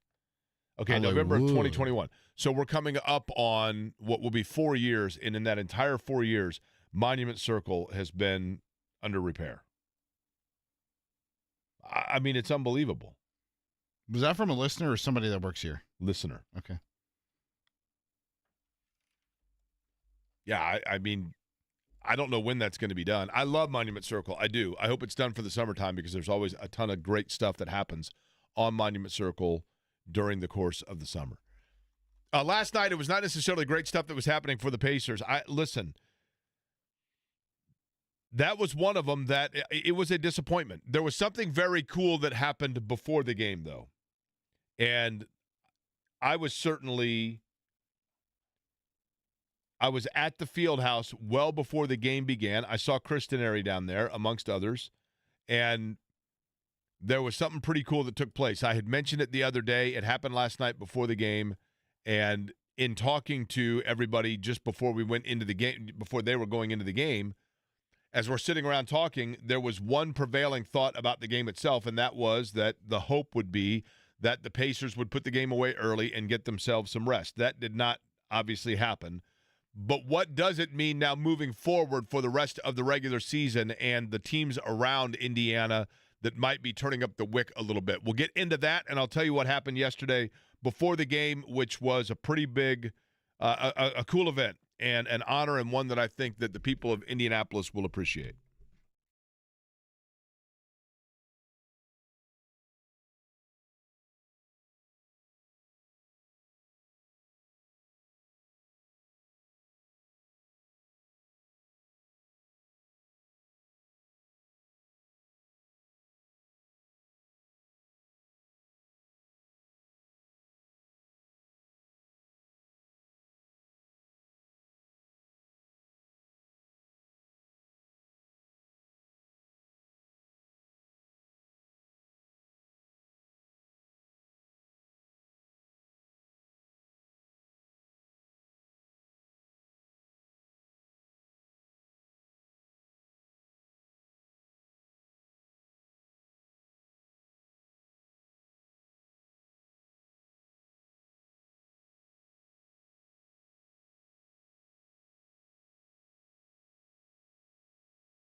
There you go. By the way, atop the Soldiers and Sailors Monument, and it's interesting because somebody pointed out to me, they said they thought that the Miss Liberty, Miss Indiana, whatever you want to call it, faces south as a warning to the South not to uprise or secede again. Historically speaking, the actual name at the top is Victory. And Victory, there is no definitive reasoning why it is, at least at the time that it was placed towards the South, other than it was representing the light of civilization by holding the torch, for what that's worth. So there are probably multiple variations, depending on who you ask, is the reasoning on why it faces south. But if you are ever on Monument Circle or in downtown Indy and you're not sure which direction you're heading, other than the addresses, you can look, and it is facing to the south. Last night, things looked like they could be going south for the Pacers, but in the end, and this happens a lot, in the end, obviously, they end up making a couple of plays that they need to make and land the knockout punch against the very lowly Washington Wizards. Now, we had discussed what this means for the Pacers in terms of their playoff positioning and seeding. The Pacers are one win away, easiest way to say it, with a Pacers win and their remaining schedule. And they have remaining on their schedule the Cleveland Cavaliers at home tomorrow night. And then after that, they go on the road. Is that right, Eddie? No. They have their final home game of the regular season on Friday night against the Orlando Magic. That's right. And then they go to Cleveland. That is accurate. So they have 2 remaining with Cleveland and 1 remaining with Orlando. Yes. Sorry, yes, sirs. And they need 1 win amongst those games, or, easiest way to say it, if they do not win a single game remaining, then they simply need a loss for the Milwaukee Bucks at any point. And the Bucks' remaining schedule and their 3 remaining games that they have are tomorrow night against the New Orleans Pelicans at home, and then a away-home split with the Detroit Pistons. 1 loss there for Milwaukee, or 1 win for the Pacers, and the Pacers are the 4 seed. However, then you have the factor of the New York Knicks. And the Pacers are still mathematically in play, I believe, for the 3 seed. But they lost the tiebreaker to the Knicks, correct? Yes. That's why the magic number for the Knicks to clinch the 3rd seed is 1. At the Pacers 1, and it would be 2. So if the Pacers win out and the Knicks lose out, the Pacers would be the 3 seed. The Knicks' remaining schedule, it's actually a little bit sneaky. At Detroit, knowing that the Pistons obviously are in a situation where they need to win. Home against Cleveland. And then at Brooklyn. So that's the remaining schedule for the Knicks. It is very safe to assume that the Pacers are going to end up with home court advantage in their first round playoff series. Now, are they going to do the T-shirt series again for the playoffs? I would hope so. Did you see they announced that they'll be wearing their City Edition uniforms? I did see that. The entire first round. Which leads to a little bit of breaking news when it comes to Pacer T-shirts, by the way. This is all-encompassing.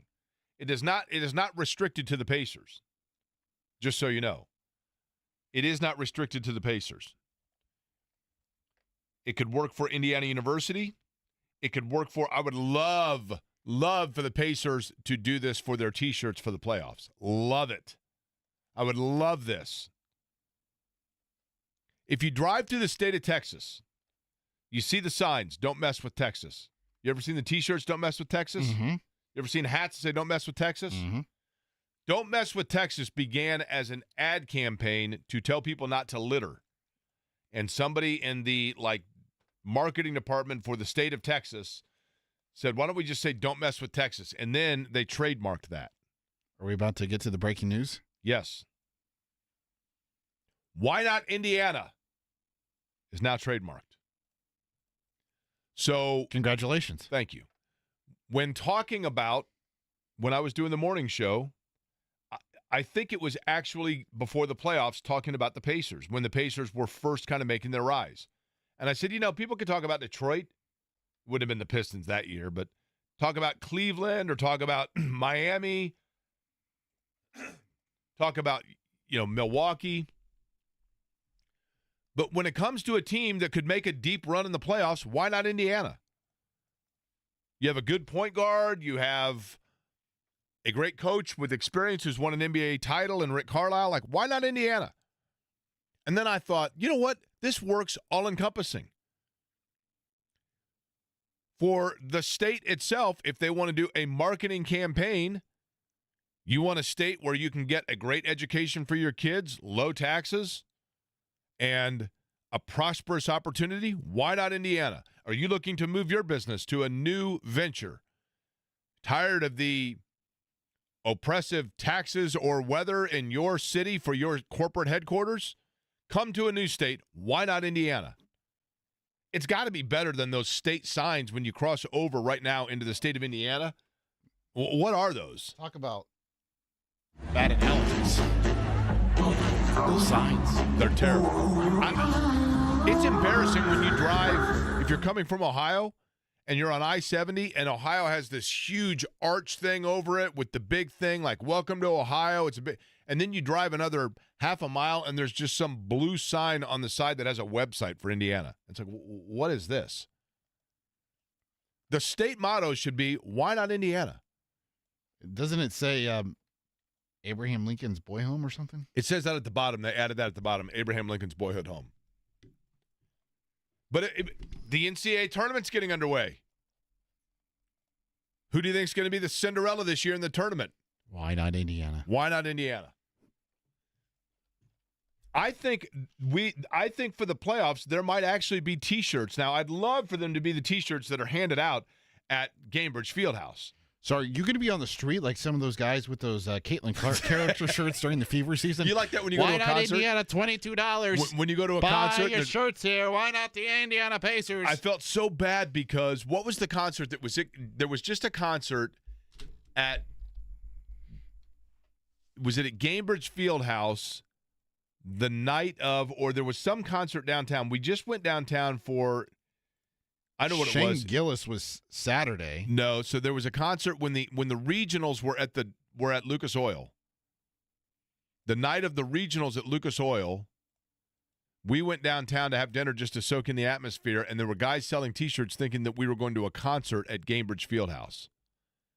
And I can't remember. It wasn't a terrible show, but the guy literally was standing out there selling the knockoff concert T-shirts, thinking that everybody downtown was there for the concert. And I'm like, no, dude, most people are here for the tournament, for the NCAA tournament.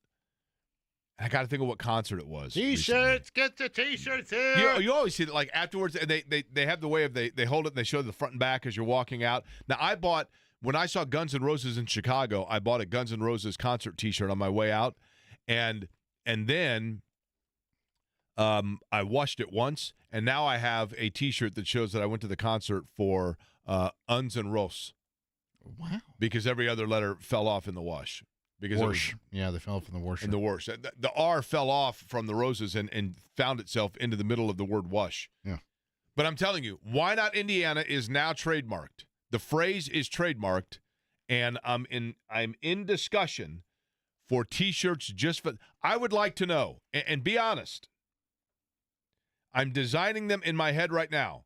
I would like for people to know if they can text or tweet me at Jake Query on the X Post Twitter, or they can text me at 317-523-9288.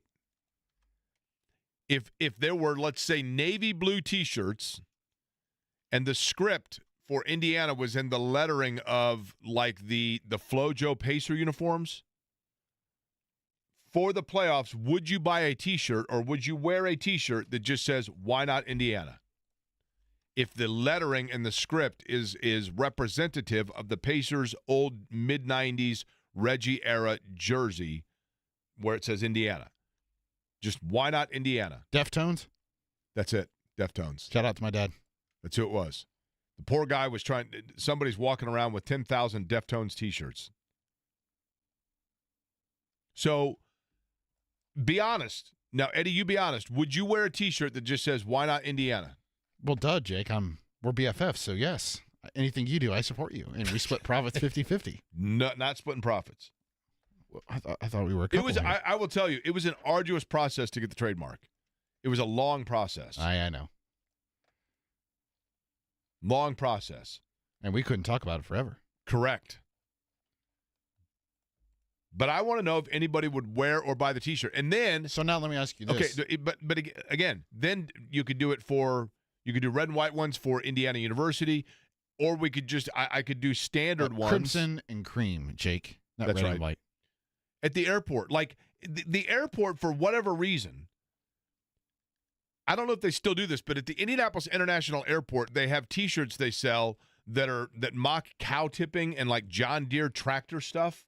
That'd be an excellent location for these Why Not Indiana T-shirts. I know, that's what I was going to say. So, the whole time when I'm at the airport and I look at the T-shirts that are selling that are basically embracing the farmer stereotype, I think to myself, would people really buy those? It's kind of making fun of Indiana. And I realize that it's people from out of town, but like, why are we selling T-shirts that are playing into the stereotype of the hick hillbilly nature of Indiana? I never understood that. Nothing against those folks, but I mean, nothing against agriculture, but they're T-shirts that are like showing people cow tipping and, like there's nothing to do in Indiana, that kind of thing.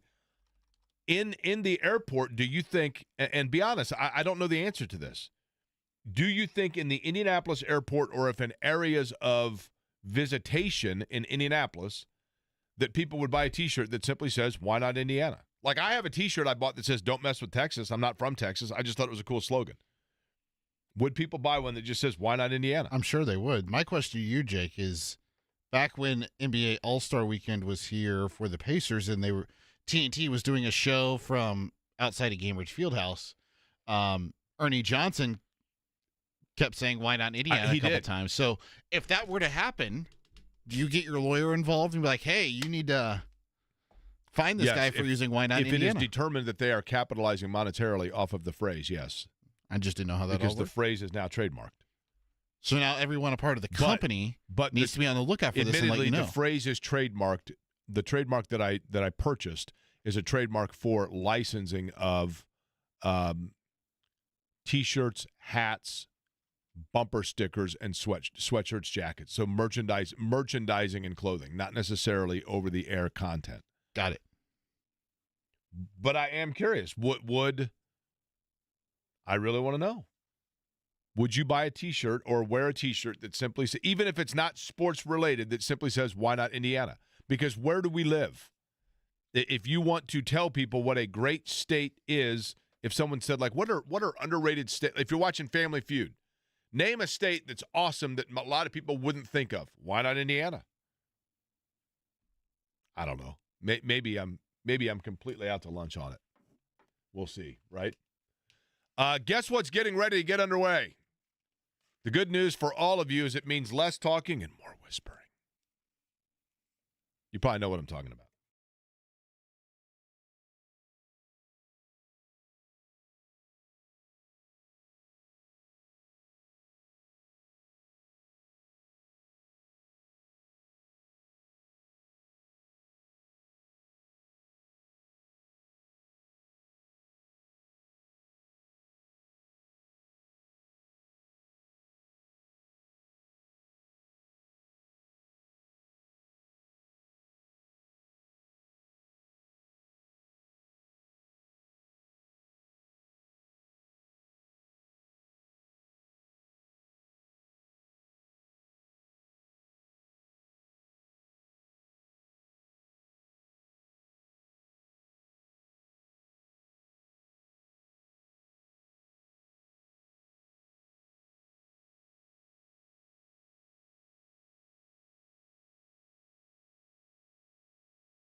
You just heard Kevin Bowen mention it, and I know they were talking about it this morning. Masters beginning tomorrow.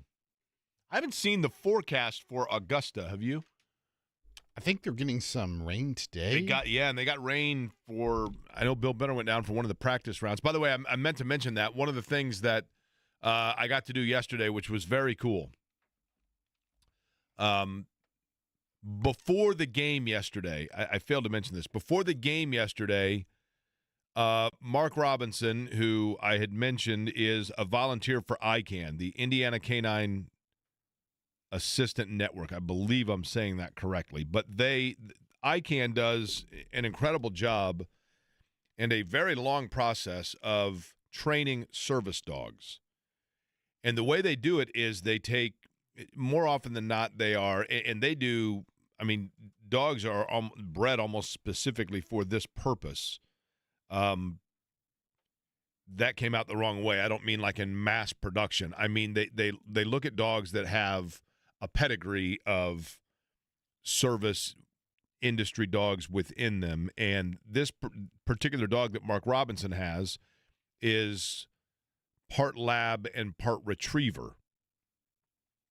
But the dog spends time in Pendleton throughout the course of the day with Indiana State prisoners that are training the dog different commands to then figure out what best way the dog would be a service dog, whether it would be one that is retrieving and helping out somebody who is paralyzed or has lack of mobility, or whether it be a dog that can sense seizures in an epileptic person. I mean, there's a number of ways in which service dogs can be utilized. But Mark Robinson is a volunteer for ICANN, and by that I mean he fosters said dogs when they are living with Mark while they are in training at the day in the prison. Then they come back and they have what's called a furlough, where they go in between, and they during the long, over a year-long process of a dog being trained to become a service dog, they live with different folks throughout so that they don't get overly attached to any one group that is training them. And the reason why Mark Robinson was able to bring the dog that he had to Gainbridge Fieldhouse yesterday, and myself and Chris Denary and Dean Havlin that works for the Pacers and Mark Ambrogi and a number of different people were all there because it is very expensive for these dogs to undergo said training. And Mark came up with the idea 2 years ago after the loss of David Benner, who almost everybody hearing my voice would know who David Benner is. But David Benner was the former Pacer beat writer who then transitioned into becoming the media relations director and PR director for the Pacers.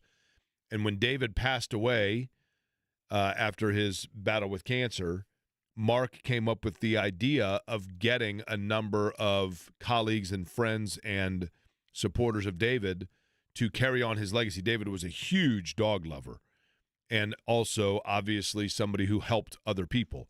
So Mark gathered a group of people together to all make donation to raise enough money to pay for the training for a dog that was then named Benny after David Benner.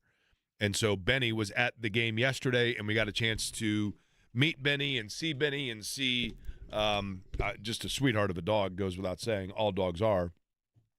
But to see the work in progress of the training of Benny, and Mark was there showing us Benny and introducing us, and David's wife Jane was there, and she knows Benny already. But it was great. And there's a photo gallery at the Indianapolis Star right now. There's a link. The Indianapolis Star did an article about it, and you can see pictures of Benny, and it was very, very cool. And it was a very thoughtful and impactful thing for Mark to come up with, Mark Robinson, to tribute David Benner. So it was very cool to be a part of that.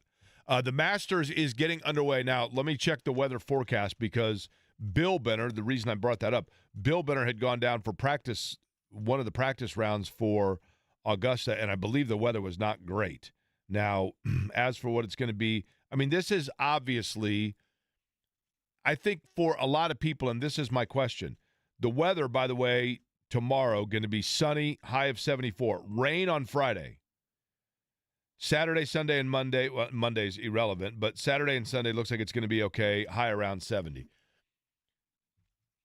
the Masters itself, in the fact that it is now a transcendent appointment viewing and sport calendar event. When for years in this country, the events that took place where at the dinner table at night, people were like, oh, here's what happened today, or, what happened in this, or you discussed it, or you watched the very end of it. For a very long time, I'm not saying today, but for a very long time in the United States, the calendar of events that fall into that category would have been the Super Bowl, the Indianapolis 500, Wimbledon, the Kentucky Derby, the World Series, and probably the Masters. Oh, yeah, in the Masters. Wimbledon would have been the tennis one. I mean, the U.S. Open maybe, but Wimbledon certainly was the biggest in that regard.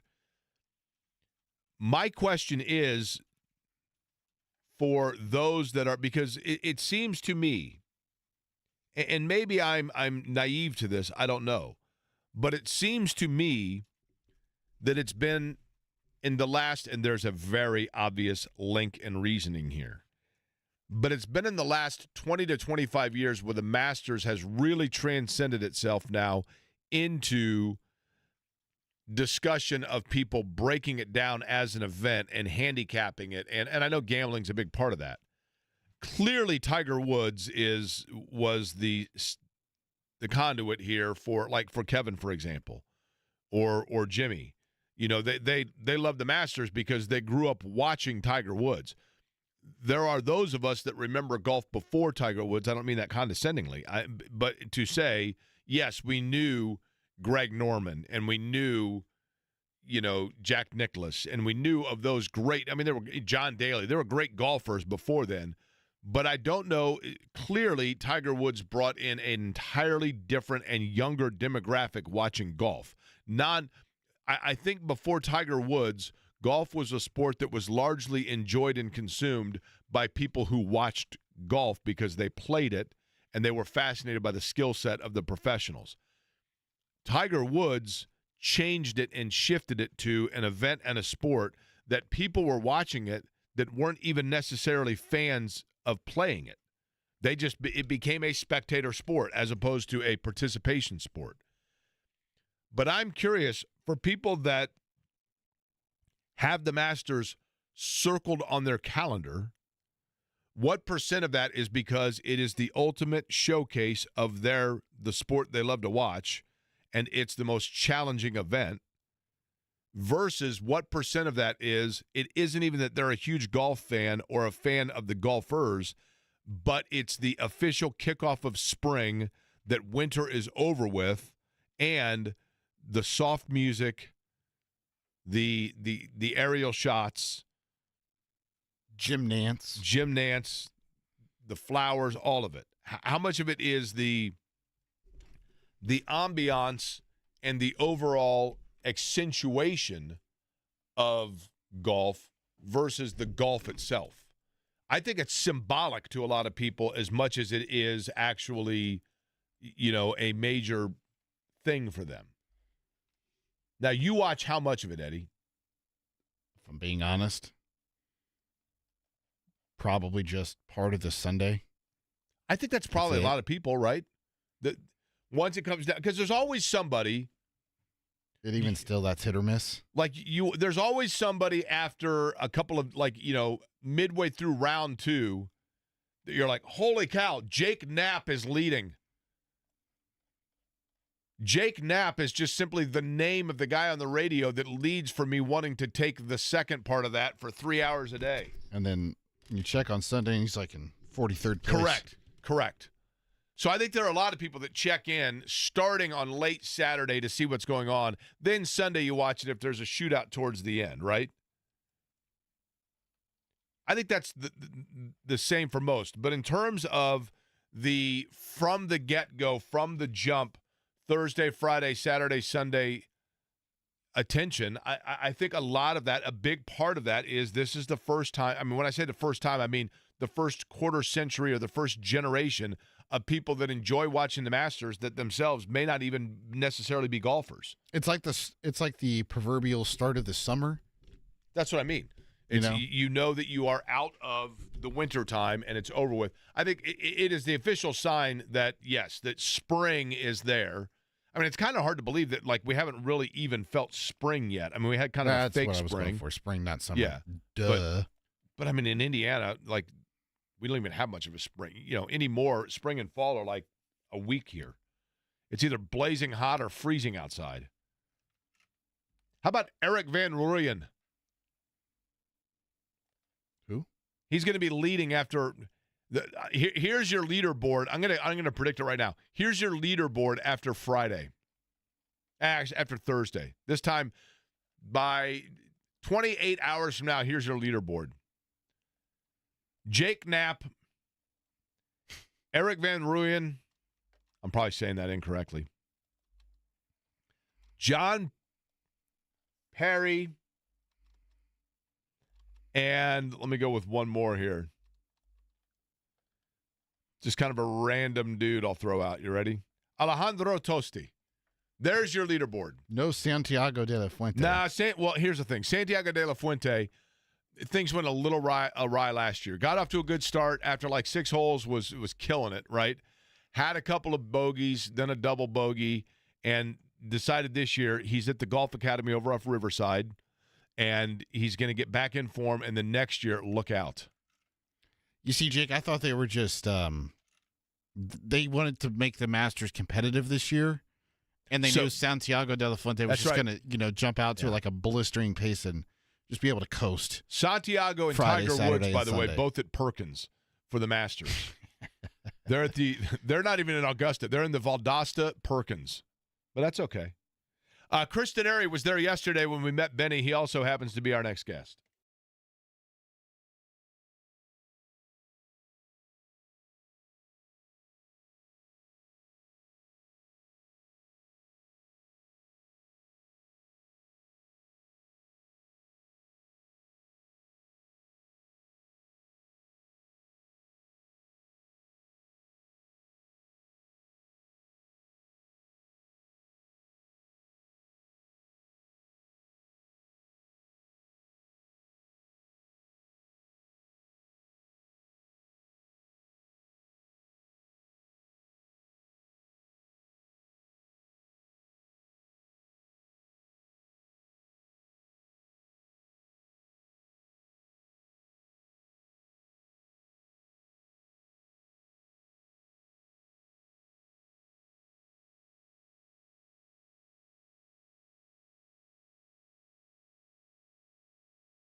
2 o'clock hour underway. Pacers last night getting a win over the Washington Wizards, the lowly Wizards, to be honest with you. And it certainly, in the end, the result was what you wanted, but I don't know necessarily that the script went as exactly everybody thought. It was one of the things I was talking about with Chris Denari before the game yesterday. He is, of course, the television voice of the Pacers on the FanDuel Sports Network. The Pacers Television Network joins us now on the program. Chris, I'll begin by simply pointing out what I was just telling the listeners about a couple of minutes ago, and that is we had the pleasure yesterday of meeting Benny, the future service dog that was named in honor of David Benner, which is a perfectly fitting tribute to David Benner because David Benner not only, had like kind of golden retriever, like shaggy blonde hair, but was helpful, so too would be a service dog, and was a huge lover of dogs. But that was pretty neat yesterday to be able to meet Benny and kind of wish him well before he goes into bettering the life for somebody.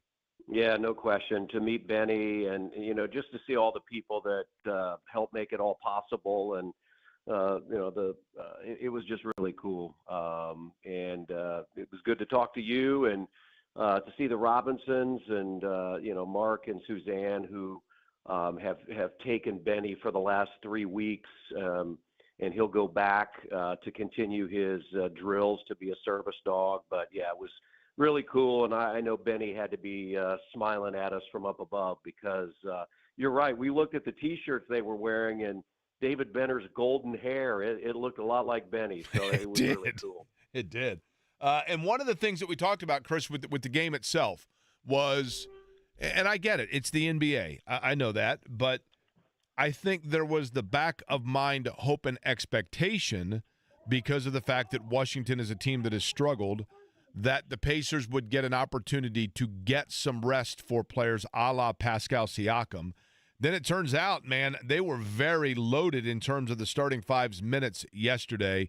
The repercussion of that will be what, if anything, in the fact that you did not get necessarily the bench play and the rest of starters that was anticipated? Well, I think the good news is, Jake, that once the regular season is over on Sunday, the Pacers won't play until the following Saturday or Sunday. So that's the good news, is you'll have plenty of rest and plenty of practice time next week to get honed in on what you need to do in the first round of the playoffs. And it's been an interesting March and April. I mean, the Pacers have done this numerous times, dug themselves double-figure holes. In fact, that's 3 straight games that they've done it and won all of them. The Utah game on Friday, the Denver game on Sunday, and then last night. You sort of knew that when Champagnie came out and drilled 3 threes to start the game, you thought, okay, these guys are playing loose and free. So, in the end, the good news was the Pacers won. It wasn't very pretty. It was their poorest shooting performance of the year. At one time, they were 1 of 18, I think, from three-point range. Miles Turner missed his first 6 and then hit a big one in the fourth quarter. So, things that absolutely need to be cleaned up. But at this point of the year, you're just trying to get wins. And now they're just, 1 game away from at least having the number 4 seed. There's still a shot at number 3, but the Knicks would have to lose everything and the Pacers would have to win all 3. But, the goal for this team has been to have home court advantage in the first round. And they're very close to that right now. Chris, when you look realistically at, I think we can safely say that the first round foe is going to be Milwaukee or Detroit. I mean, you are correct. The 3 is in play. Let's table that possibility. If you're looking at Milwaukee and Detroit, you obviously would have the best vantage point of kind of being able to look back at which of those 2 teams provides the more challenging matchup schematically for Indiana. Which of the 2 would it be in your mind when you look back over the course of the year? Well, both teams are a little different from the standpoint that, Detroit has a very big point guard in Cade Cunningham, who has had an excellent year. They've added 3 veterans to a young team that have had playoff experience. And they're sort of playing with found money, right? I mean, they're going to go in loose and free. This was a team that won, single-digit games last year, and now they're 40-plus. If you're playing Milwaukee, it's a rematch of last year. It will be different because Giannis is available. but they don't have Chris Middleton now. He's in Washington, and we don't know the status of Damian Lillard. I mean, he's out with blood clots, and that's a very serious situation. So it's not just an ankle injury or a sprained knee. I mean, it's blood clots, and we know how good he is. So it's you look at it. I tend to think it's going to be Milwaukee, just based on 3 games left. But Detroit and the Bucks play each other on Friday and Sunday, so that could create a situation where the Pacers might not know until Sunday who they're playing. So I just think, each team brings a little different, situation for the Pacers. Milwaukee, I think, would have revenge on its mind from what happened last year. Detroit and the Pacers don't like each other, and Detroit is young and playing, again, with house money. So I just think it'll be an interesting first-round series, whoever it is. Chris, when Chris Denari is our guest, Pacers last night winning over Washington. They will be back on the court tomorrow night taking on Cleveland, who Cleveland has secured the 1 seed, correct, Chris? Yes, yeah. They still have an outside shot at the overall correct. top seed. Eddie had mentioned Oklahoma City. Yeah, Oklahoma City has a 2-game advantage right now. Okay. If you were able to, let's say you're walking into the field house, and my proverbial question of you're given a magic wand and you're able to walk into the Pacers locker room and use the wand to sprinkle on one player that will allow that player to elevate back to, because the season's coming, ebb and for any player, the NBA, it's a long season and there's ebb and flows, right? Guys have stretches where they play really well, then they regress a little bit. Tell me the player right now that needs that magic wand to hit them to just kind of elevate because their game has dipped. They're in a dip right now as opposed to the other side. Well, until the last couple of games, Pascal Siakam I think he had 5 straight games where he averaged about 13 or 14 points, and by far and away, he's been the most consistent pacer all year, averaging about 20. Pulling down about 7 rebounds, but I think his last 2 games, he's brought his scoring numbers back. Neesmith has played well here of late. Toppin has played well. Miles has played well. I would say that I'd like to see maybe just a little bit more from Andrew Nembhard. I think he is an X factor for this team, and I do think he's shot the ball pretty well here of late. But I just think he's a guy that I don't think people understand how valuable he is to this team. There's a toughness that he has that really, when you look at him, you don't expect it. So I would just say sprinkle a little dust on him because I think he's going to be a key factor for the Pacers in the postseason. We talked about this yesterday, Chris. You and I did. I've talked about it on the air. What areas does Jarris Walker still need to kind of solidify his improvement? Because he has taken, in my opinion, very big steps, let's say all-star break even to now.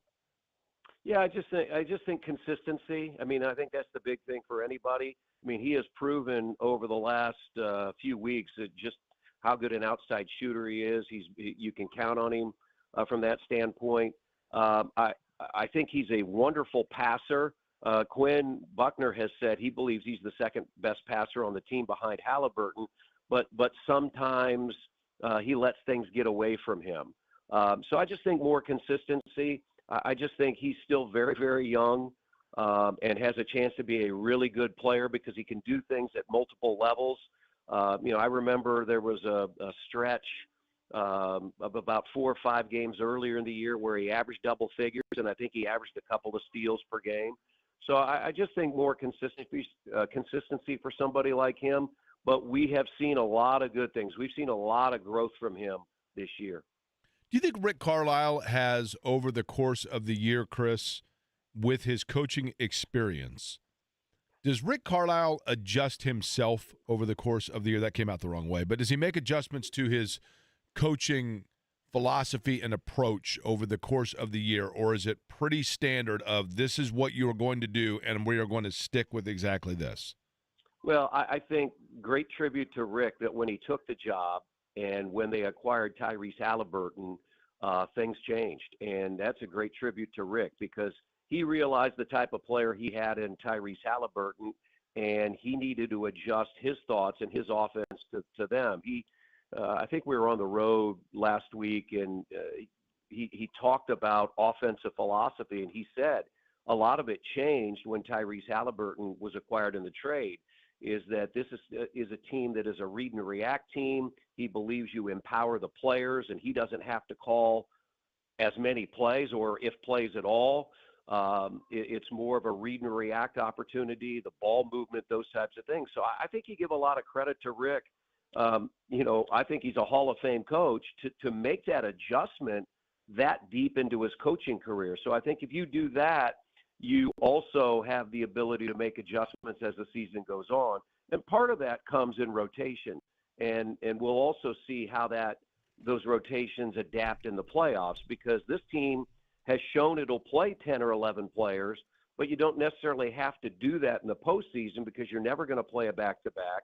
In the first round, you could have 2 days off between games, and so you'll have plenty of rest. So I think Rick has proven that he can make adjustments in game, before games, during the season. And I think the other great thing that I've admired about him is just the way he empowers his assistant coaches. I'm very fortunate to go to practices, go to shoot-arounds, and the voices that those coaches have on a daily basis is very impressive. That does not happen, when you look at coaches in college or the pros. A lot of times it's the head coach that wants his or her voice heard, and you don't hear much from the assistants. I can assure you, when you go to a practice or a shoot-around, you hear Jenny Busick, Jim Boylan, Lloyd Pierce, Mike Weiner. I mean, they all have a voice, and I think that's a great tribute to Rick. Okay, I'm going to ask for Chris Denari is our guest. He is, of course, the television voice of the Indiana Pacers. I'm going to ask you for a little inside baseball peek behind the curtain explanation here. Are you ready? Yeah. And I apologize that I don't have definitive names to go with what I'm about to describe. But I think people going to the games can see this. I certainly think on television you can see it. When there is a foul that is called, typically on Indiana, or like a timeout or just something going on, there is a gentleman on the Pacers staff, and it is not Jim Boylan, the assistant coach. It's not Mike Weiner, who's an assistant coach.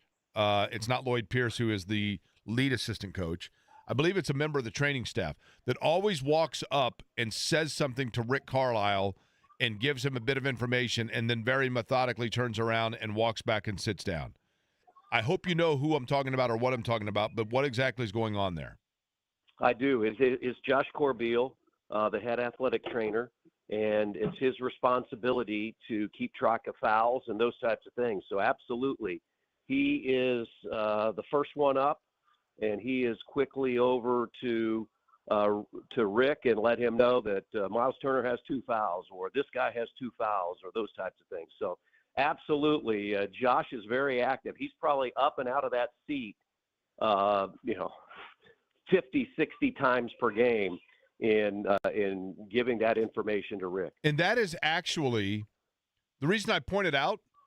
I think it's actually I love the orchestration or the very clear definitive role of that, and I think it's a very important minor detail that I don't see a lot of other franchises using. Chris, it seems unusual to, and maybe I'm it's just the fact that I watch Indiana more than other franchises, but I don't see other coaches utilizing that kind of a role of somebody of keeping track of something that seems very minor, but is so incredibly important in when the arrows are flying in the course of a game. Yeah, you're right, and it's hard for me to pay attention at times to the other bench, because usually if we're low, like we are at Gainbridge Fieldhouse, we're located right next to the Pacers bench, and a lot of times, honestly, it's hard for me to see through that first row of fans. You know where you sit at times, but those people that are in the first row, so I can't see down that way. I end up having to call a significant amount of the game off the monitor, and then when we're up, maybe I have a better look. But I would agree with that. I just think that's something that Rick has wanted. Josh has always been, somebody who does that. I think back in the days with Nate McMillan, those types of things. But it's just something that is I'm sure comforting to Rick, because there's so many things going on in the course of the game. Yeah, it's one less thing you've got to pay attention. Yeah, I mean that in a good way, right? Yeah, absolutely. And so, and that helps with rotations. It helps to get people out of the game, because if Rick is standing, towards center court, sometimes those things happen. You're not looking up at the scoreboard. It's just another opportunity for somebody to say, hey, Rick, Miles just picked up a second foul. Chris Denary is our guest. Before we let you go here, getting back to just kind of down the home stretch, do you see teams in the NBA that in the postseason, and the thing I love about postseason series is they always kind of take on a life of their own, and the series, the chess match that takes place from one game, especially now in a 7-game series, right? But do teams have a trick up the sleeve for the postseason where they come up with a different look? Or for the most part, is it pretty much who and what you're getting? It's a great question. I think we saw it, the other night with the way teams defended Tyrese, especially the way Denver did with the double team. We've seen some of that throughout the year, but not a lot of it. You've seen maybe a bigger player at 6'8", 6'9", guarding Tyrese. So it will be interesting to see, moving to the postseason, especially if it's Milwaukee, what they opt to do from a defensive standpoint.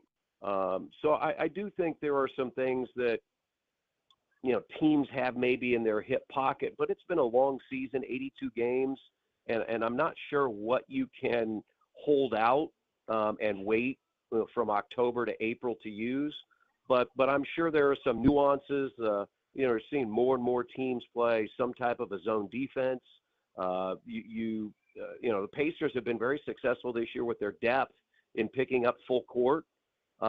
So I think there are some things that you will do, but for the most part, you want to stick to what's gotten you to where you are at and make sure you're doing that the best that you can. Chris, you've done hundreds of games now with Quinn Buckner, and they used to be more frequent. But last night, the first smothered chicken of the season, did you happen to talk to Quinn after the game and as to why he chose to use it then? Because I feel like we never get the smothered chicken as frequent as we used to. It's funny because I've had so many fans that I've run into that, hey, can you tell Quinn to do a smothered chicken? Alex Golden from Setting the Pace. Ironically, I just talked to him, and he asked me about that. So it was interesting because some of the technicians were tearing down. There's a concert tonight at Gainbridge Fieldhouse, so the building had to be turned. And one of the guys on our FanDuel Sports Network crew who was tearing down wires and all that kind of stuff, he said, do you realize that has gone completely viral right now, that people are so excited that Quinn finally went smothered chicken? I have found that the more I asked him, the more than he wouldn't do it, just because of that. He says it has to be something special. And that was that situation last night. Miles has been on a block shot extravaganza of late. And so it was pretty cool to finally get that smothered chicken out of him. And maybe we'll have some more in the final 3 games and in the playoffs. So it was good to see. It was fun. By the way, the concert tonight, Disturbed, the Sickness 25th anniversary tour. You're going, right, Chris? I heard Daughtry is opening, right? I think Daughtry is. I mean, I like Daughtry. I don't even know. I couldn't tell you a song from Disturbed, so that's not in my wheelhouse. Okay, I'm looking here to see if it lists the opening act. It doesn't list the opening acts, but I mean, I have no reason to not believe you. I think I heard on, JMV was promoting it or something, and I heard an ad for Daughtry, so I don't know. We're like inside of, I think, 45 days or something like that to the 500? You brushing up? You getting ready? The Pacers could be playing in the playoffs, right? I guess that's possible. Yeah, but unfortunately for us, once we're the first round is over, we are done. Now, that doesn't mean just like last year, I went to all the games. I didn't travel. And this is the final year that we can do the first round. After this year, locals will never be able to do playoff games again. So that's a bummer because it's always been good to do that. It was special to do the Milwaukee series last year, and hopefully we have a good series with the Pacers advancing again. And nothing is better in May than Racers and Pacers. So hopefully we have that again. It is pretty cool. And you know what? Like, Chris, people don't realize this.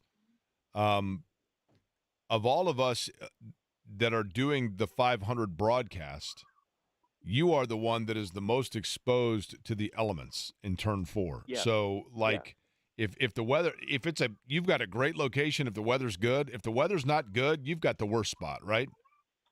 I do remember, and I can't remember the year, but I was doing the Fever on radio, and we had a game in Tulsa on Saturday night, and we drove back through the night. Kevin Messenger was our PR director. Gary Kloppenberg was one of our assistants, and we rented a car. We had flown out to Tulsa. We rented a car to come back, and we drove through the night so that I could be in turn 4. And it so happened, I think it was one of the hottest 500s on record. I mean, the temperature was in the 90s. I'm up there in turn 4 with no cover. Got through it, but it was brutal, let me tell you. And so, yeah, you just don't know what you're going to endure up there. I mean, it could be windy. It could be cool. I mean, today, if you had a day like today and you're sitting up there in turn 4, oh, my gosh. Brutal.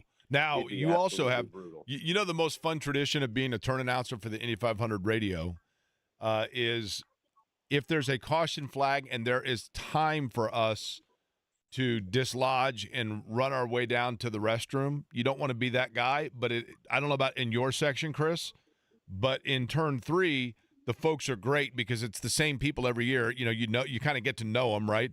And watching, and they understand what's happening, and they're like supportive of the challenge to see whether or not you can get to the restroom and back up to your perch within a caution flag period. And that to me is one of the most fun things about it. Yeah, it's a hard deal. I've got to and I have to climb down a little bit and then get down to the bottom. That's why I try to hydrate and then use the restroom prior to going up. It's tough, but though, you're man. right. I mean, I don't want to see anything bad happen, but a yellow that gives you a break for 5 minutes or so, absolutely. I mean, you don't want to see anybody get hurt, but when they bring out the sweeper trucks, you're like, okay, that's kind of a welcome sight. Right, absolutely. Yeah. All right, Pacers in action again tomorrow night. Chris Denary will be enjoying Disturbed from the outside tonight, and then tomorrow night, Pacers-Cavs. Of course, you can see that game as always. Now, you tell me if I get this right, Chris. FanDuel Sports Television Network. Am I right? No. Well, tomorrow night we do not have the game. It is a TNT only game. Okay. So our final 2 broadcasts of the regular season are Friday night against Orlando and then Sunday afternoon at Cleveland. So I will be in the concourse tomorrow night working for the Pacers Foundation, helping them with the 50-50 raffle. So I'll be on a microphone in the concourse. It's a great way to contribute money to the Pacers Foundation and also have a chance to win half of the pot at the end of the night. So that's what my responsibilities will be tomorrow. I would much rather do the game. I get a lot more nervous when I'm not doing the game, but it's a great opportunity. I've done this all 3 prior TNT games at home, and I'll be on the mic for Pacers Foundation again tomorrow night. And then the last 2 games, now tell me if I got it right. Sports Network. Yeah, FanDuel Sports Network. Gotcha. Yep. Okay. I threw in television there. I guess it's just Sports Network. All right, Chris, appreciate it. We'll see you soon, all right? All right, thanks, Jake. All right, Chris Denary, who you can see in the concourse for the game tomorrow night with the Cleveland Cavaliers. Anybody going, by the way, tonight to Clues Hall to see Beetlejuice? Am I the only one? We're going to go and we're going to figure out what we're doing for dinner. Eddie, you got suggestions on where we can do dinner if we've got to do it on short notice? In other words, we only have a short amount of time between when Shannon gets off work and when we have to get to Clues for the musical tonight. Do you want a Philly cheesesteak? I mean, you talking hoagies and hops? Yeah. I got no problem with The that. Bulldog? Bulldog we just were at last weekend. That's also a possibility in the repertoire. Anybody got suggestions, let me know. Be happy. LMK? What's that? LMK? That's right. And, well, I mean, and if I go to the wrong spot and you're at a different one, I don't want to have FOMO, right? Yeah. But you have that every day LOL. as soon as it turns 3:01. So it's okay. If you think so. I know so. Okay, fair enough. All right, we'll continue discussing it next.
For sure, right? Kristen Airy music right here. Kristen Airy, closeted headbanger. Is that what you're getting at? Yes. You know who? Okay, that music right there. That Rat, Poison, 100% Black Sabbath. I'm trying to think of other like like thrash metal, right? Like Aquanet, Hairspray, glam metal into thrash metal. You know who loves that kind of music? Well, with 3 of those that you just rattled off there, all on my playlist. Really? Which ones? Hit me. You said Poison, right? Yes? Rat. And then what was the other one? Black Sabbath? Yep. Skid Row? No. You know, I'll Remember You by Skid Row is a great song. But you know who, huge fan of that stuff. Was not Jeff Spicoli. I know that. Spicoli more a fan of, I'm trying to think of who Spicoli. Van Halen. Had him play at his birthday party, right? Uh-huh. Saved Brooke Shields from drowning. That's why we get along so well, Jake. Named after Eddie Van Halen. Are you really? Yeah. Okay. Shannon Walsh, huge fan of those bands. Really? Yes. Me and Shannon would get along. The J&V Takeover, when J&V Takeover does like 80s metal night, I mean, are you kidding me? That and Triumph. She likes Triumph too. Better watch out, Jake. Trust me. First John. Trust me. Hey, when's Eddie hanging out with us next? You know, one of the things, speaking of hanging out next, that I look forward to, and this weekend, unfortunately, I'm not going to be in town because I'll be at Long Beach for IndyCar. Alex Palou going to win again? He's got a really good chance at Long Beach, a really good chance. Long Beach, for those that don't know, the Long Beach Grand Prix, a lot of people ask me, they're like, Jake, what's the best race to go to outside the 500? For me, it's this weekend. It's Long Beach. I love everything about it. I love the city of Long Beach. I love the weather of Long Beach. I love the scenery of Long Beach. Everything. I love everything about it. And in terms of IndyCar racing, the Indianapolis 500 is the most famous and historic oval race on the schedule. It's the most famous race of any, but in ovals. Probably the most famous road course in the United States is Watkins Glen. Road America, which is not on the schedule anymore. Road America is up there in Wisconsin, but Watkins Glen, because it was a Formula One track as well, is pretty special. Now, what about street? Now, the most famous, and again, for those that don't know, and I certainly understand why people may not know the difference. I'm almost embarrassed to admit that it was a long time before I understood the difference here. What's the difference between a road course and a street course? Very simple. A road course is a permanently built fixture for racing that involves left and right-handed turns. Mid-Ohio is a road course. Road America is a road course. The Grand Prix at the Indianapolis Grand Prix is a Speedway. road course. A street course race is a race that is made up of a track that involves city streets and is temporarily a structure. St. Pete is a street course race. Toronto is a street course race. The most historic and coveted street course race in North America is Long Beach. Detroit, another street course race, right? Detroit, yep, also a street course. And street courses are a challenge on the cars because you don't realize it, but any city street, they're not flat. They have a slight crowning for water runoff, and that irritates the balance of the car. So this weekend I'll be at Long Beach, so I will not be able to go, but I'm telling you, people are on board now and have figured out that one of the great places to be is the Fishers Event Center. And the Indy Ignite, I've now been to, I think, 3, maybe 4 different matches for the Indy Ignite, and it's unbelievable, the professional volleyball, the athleticism on display, but more so, and I know the Fishers Freight had their first home match, or home game, I should say, indoor football this past weekend. The Fishers Event Center in general, just to go to that venue is pretty awesome because it's the parking is right there on site, and then you go in and it's when you walk into the venue, I mean, it seats 4,500 people maybe, but it's very easy to get to your seat and then the walk around with concessions, and they've got different beers. I mean, it is a state of the art facility, unquestionably. But I was just absolutely blown away. The first time that I went to the inaugural match for the Indy Ignite when I went, and Kevin Bone was with me, the quickness with which that sport takes place. And it is an exhilarating sport to watch, volleyball, because it's a very momentum-riding sport.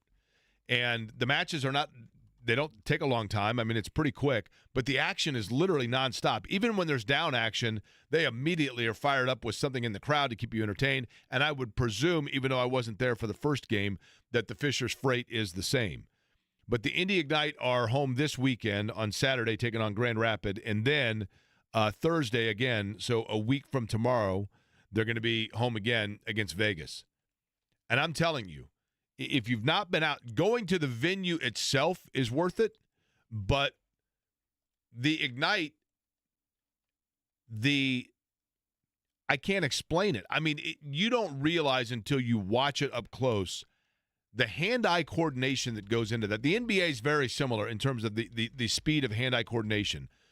But I've always said in the NFL, when you go to an NFL game and they bring out somebody from the crowd to retrieve a punt or, from one of the machines, and you get some guy out there and they send the ball up into the air, and more often, 99% of the time, the person runs over to a spot on the field and they're looking up thinking that the ball is about to come down and they're going to make the catch for the punt. And then they don't realize, oh, wait a minute, my depth perception is totally off. That thing's 12 yards in front of me or 12 yards behind me.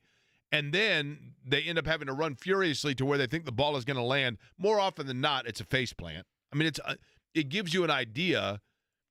Center field in Major League Baseball, the same thing. You get the average fan out there and you hit a center field, you're in center field and you hit like a batting practice hit all the way out there, and you think like, okay, I'm just going to stand right here and the ball is coming towards me. You don't your depth is totally off on where the ball actually is. Those line drives hit right at you are the hardest ones to gauge. I would imagine that's probably the case, yes. Can you imagine like the hand-eye for like a third baseman? But in volleyball, not fun. When somebody is spiking the ball, and you've got to do, like if you took the average person that has to set a volleyball, I think the average person would whiff like 90% of the time or would have no control over where the ball is going based on the positioning of the way that you're putting your fist and whatever else. To be able to watch that and see the precision with which the athletes of the Indy Ignite and that league are able to play, you don't have to be a volleyball fan to go and totally appreciate it. And then in addition to that, I think it's cool how many girls that are playing volleyball, which the travel ball stuff is huge, how many of those girls now have, athletes to look up to and watch. Couple of things, Jake. Yep. On the volleyball side of things, my guess is if you took some Joe Schmo off the street or out of the crowd and be like, hey, I need you to spike to try to score a point, wrist equals broken. And then if you're trying to dig, nose equals broken. Dig, yes. No question. And dude, I'm telling you, like the elevation, the vertical leap, I mean, we think like, oh yeah, I could hit one of the like spike one of those over the net. Not at the level of the athleticism that you witness. It truly is pretty remarkable. And anyway, they're going to be at home this weekend, Saturday night at the Fishers Event Center, and then a week from tomorrow night as well. Still chances to see the Ignite. And if you've not been, the center itself is pretty awesome. A lot of great places around there to get something to eat as well. JMV will be coming in for the handoff. We'll do that about 15 minutes from now and get you set on what's going on for tomorrow as well next.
So we were talking about this, well, it was earlier today, as a matter of fact, with Evan Sidery. That conversation going to be available on the podcast. Really good conversation about the NBA. And, Washington last night, are they tanking? Are teams trying to get themselves in position for the Cooper Flag sweepstakes? It's been a while since we've done this. We did it a lot on the morning show when the Pacers were in play for the lottery.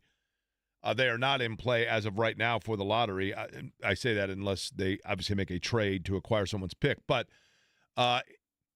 seemingly every single time there's a big-time, can't-miss, everyone wants franchise player in the draft, San Antonio ends up with the number one pick. Yep. It's how they got David Robinson. It's how they got Tim Duncan. It's how they got Wembanyama.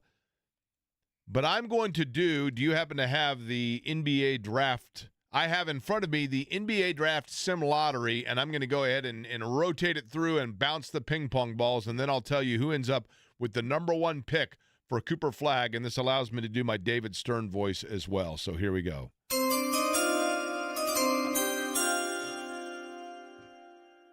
With the first pick in the 2025 NBA draft, I thought for a second it was the Spurs.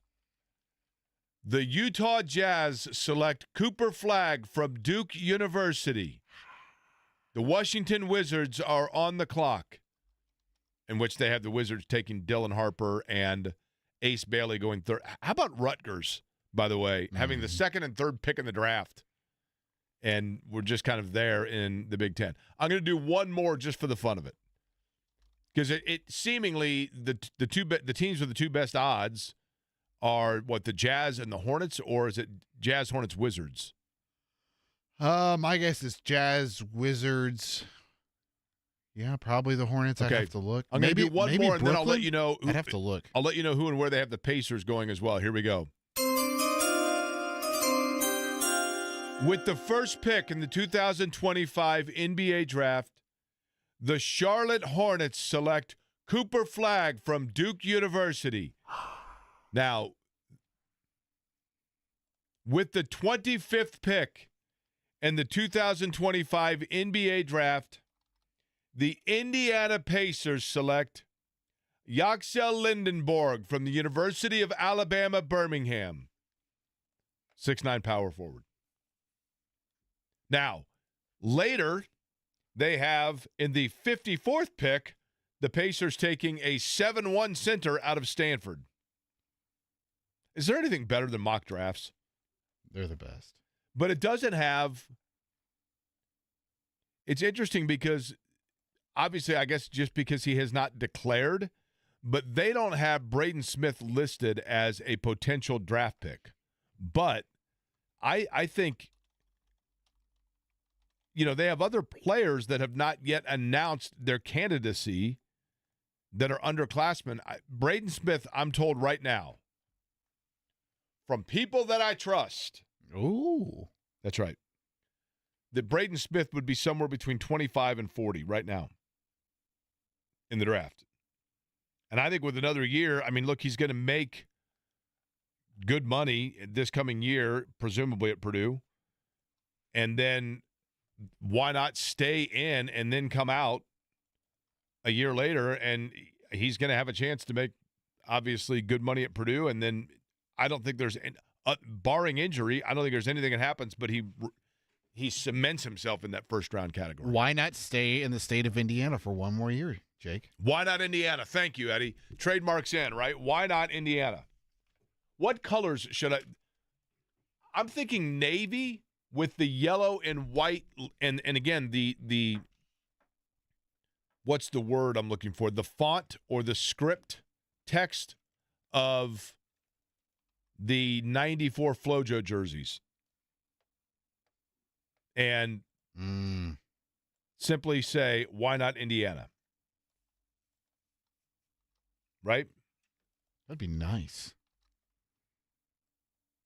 Why not Indiana, right? Why not, Jake? I think the T-shirts will sell. I do too. Also wanted to make notice, by the way, and I told you and promised you that I would remind folks of this every so often. But if you go to my Twitter account, at Jake Query. I know it's x.com now, my X account, at Jake Query. The top pinned tweet right now has a link to it.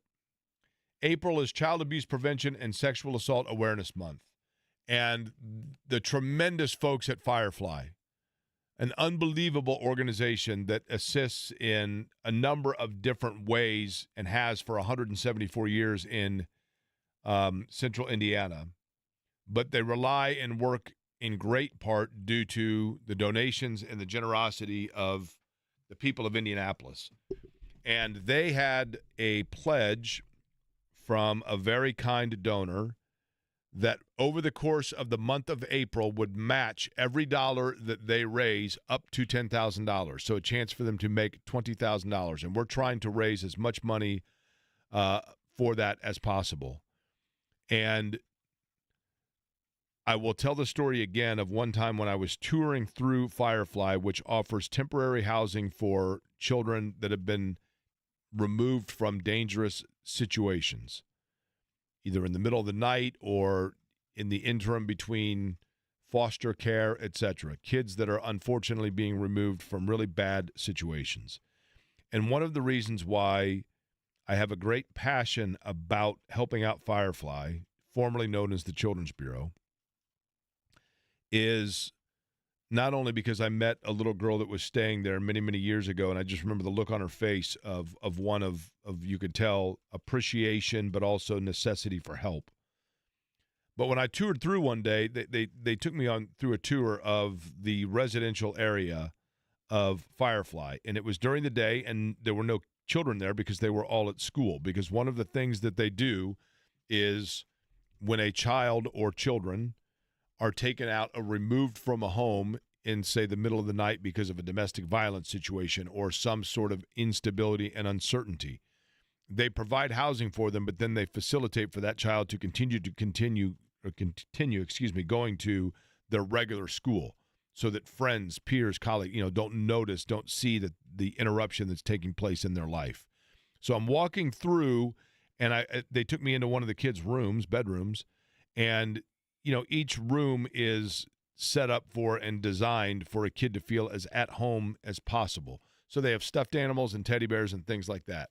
And as I walked in the bedroom, they had 2 teddy bears that were laying there, and they were hugging.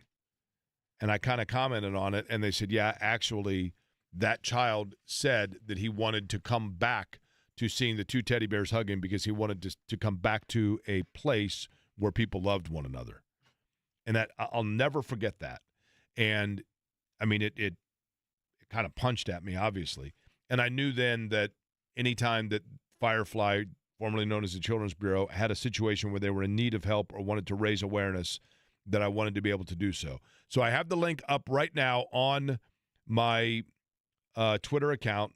If you need the link and you don't use social media, you can always text me at 317-523-9288. I will send you the link.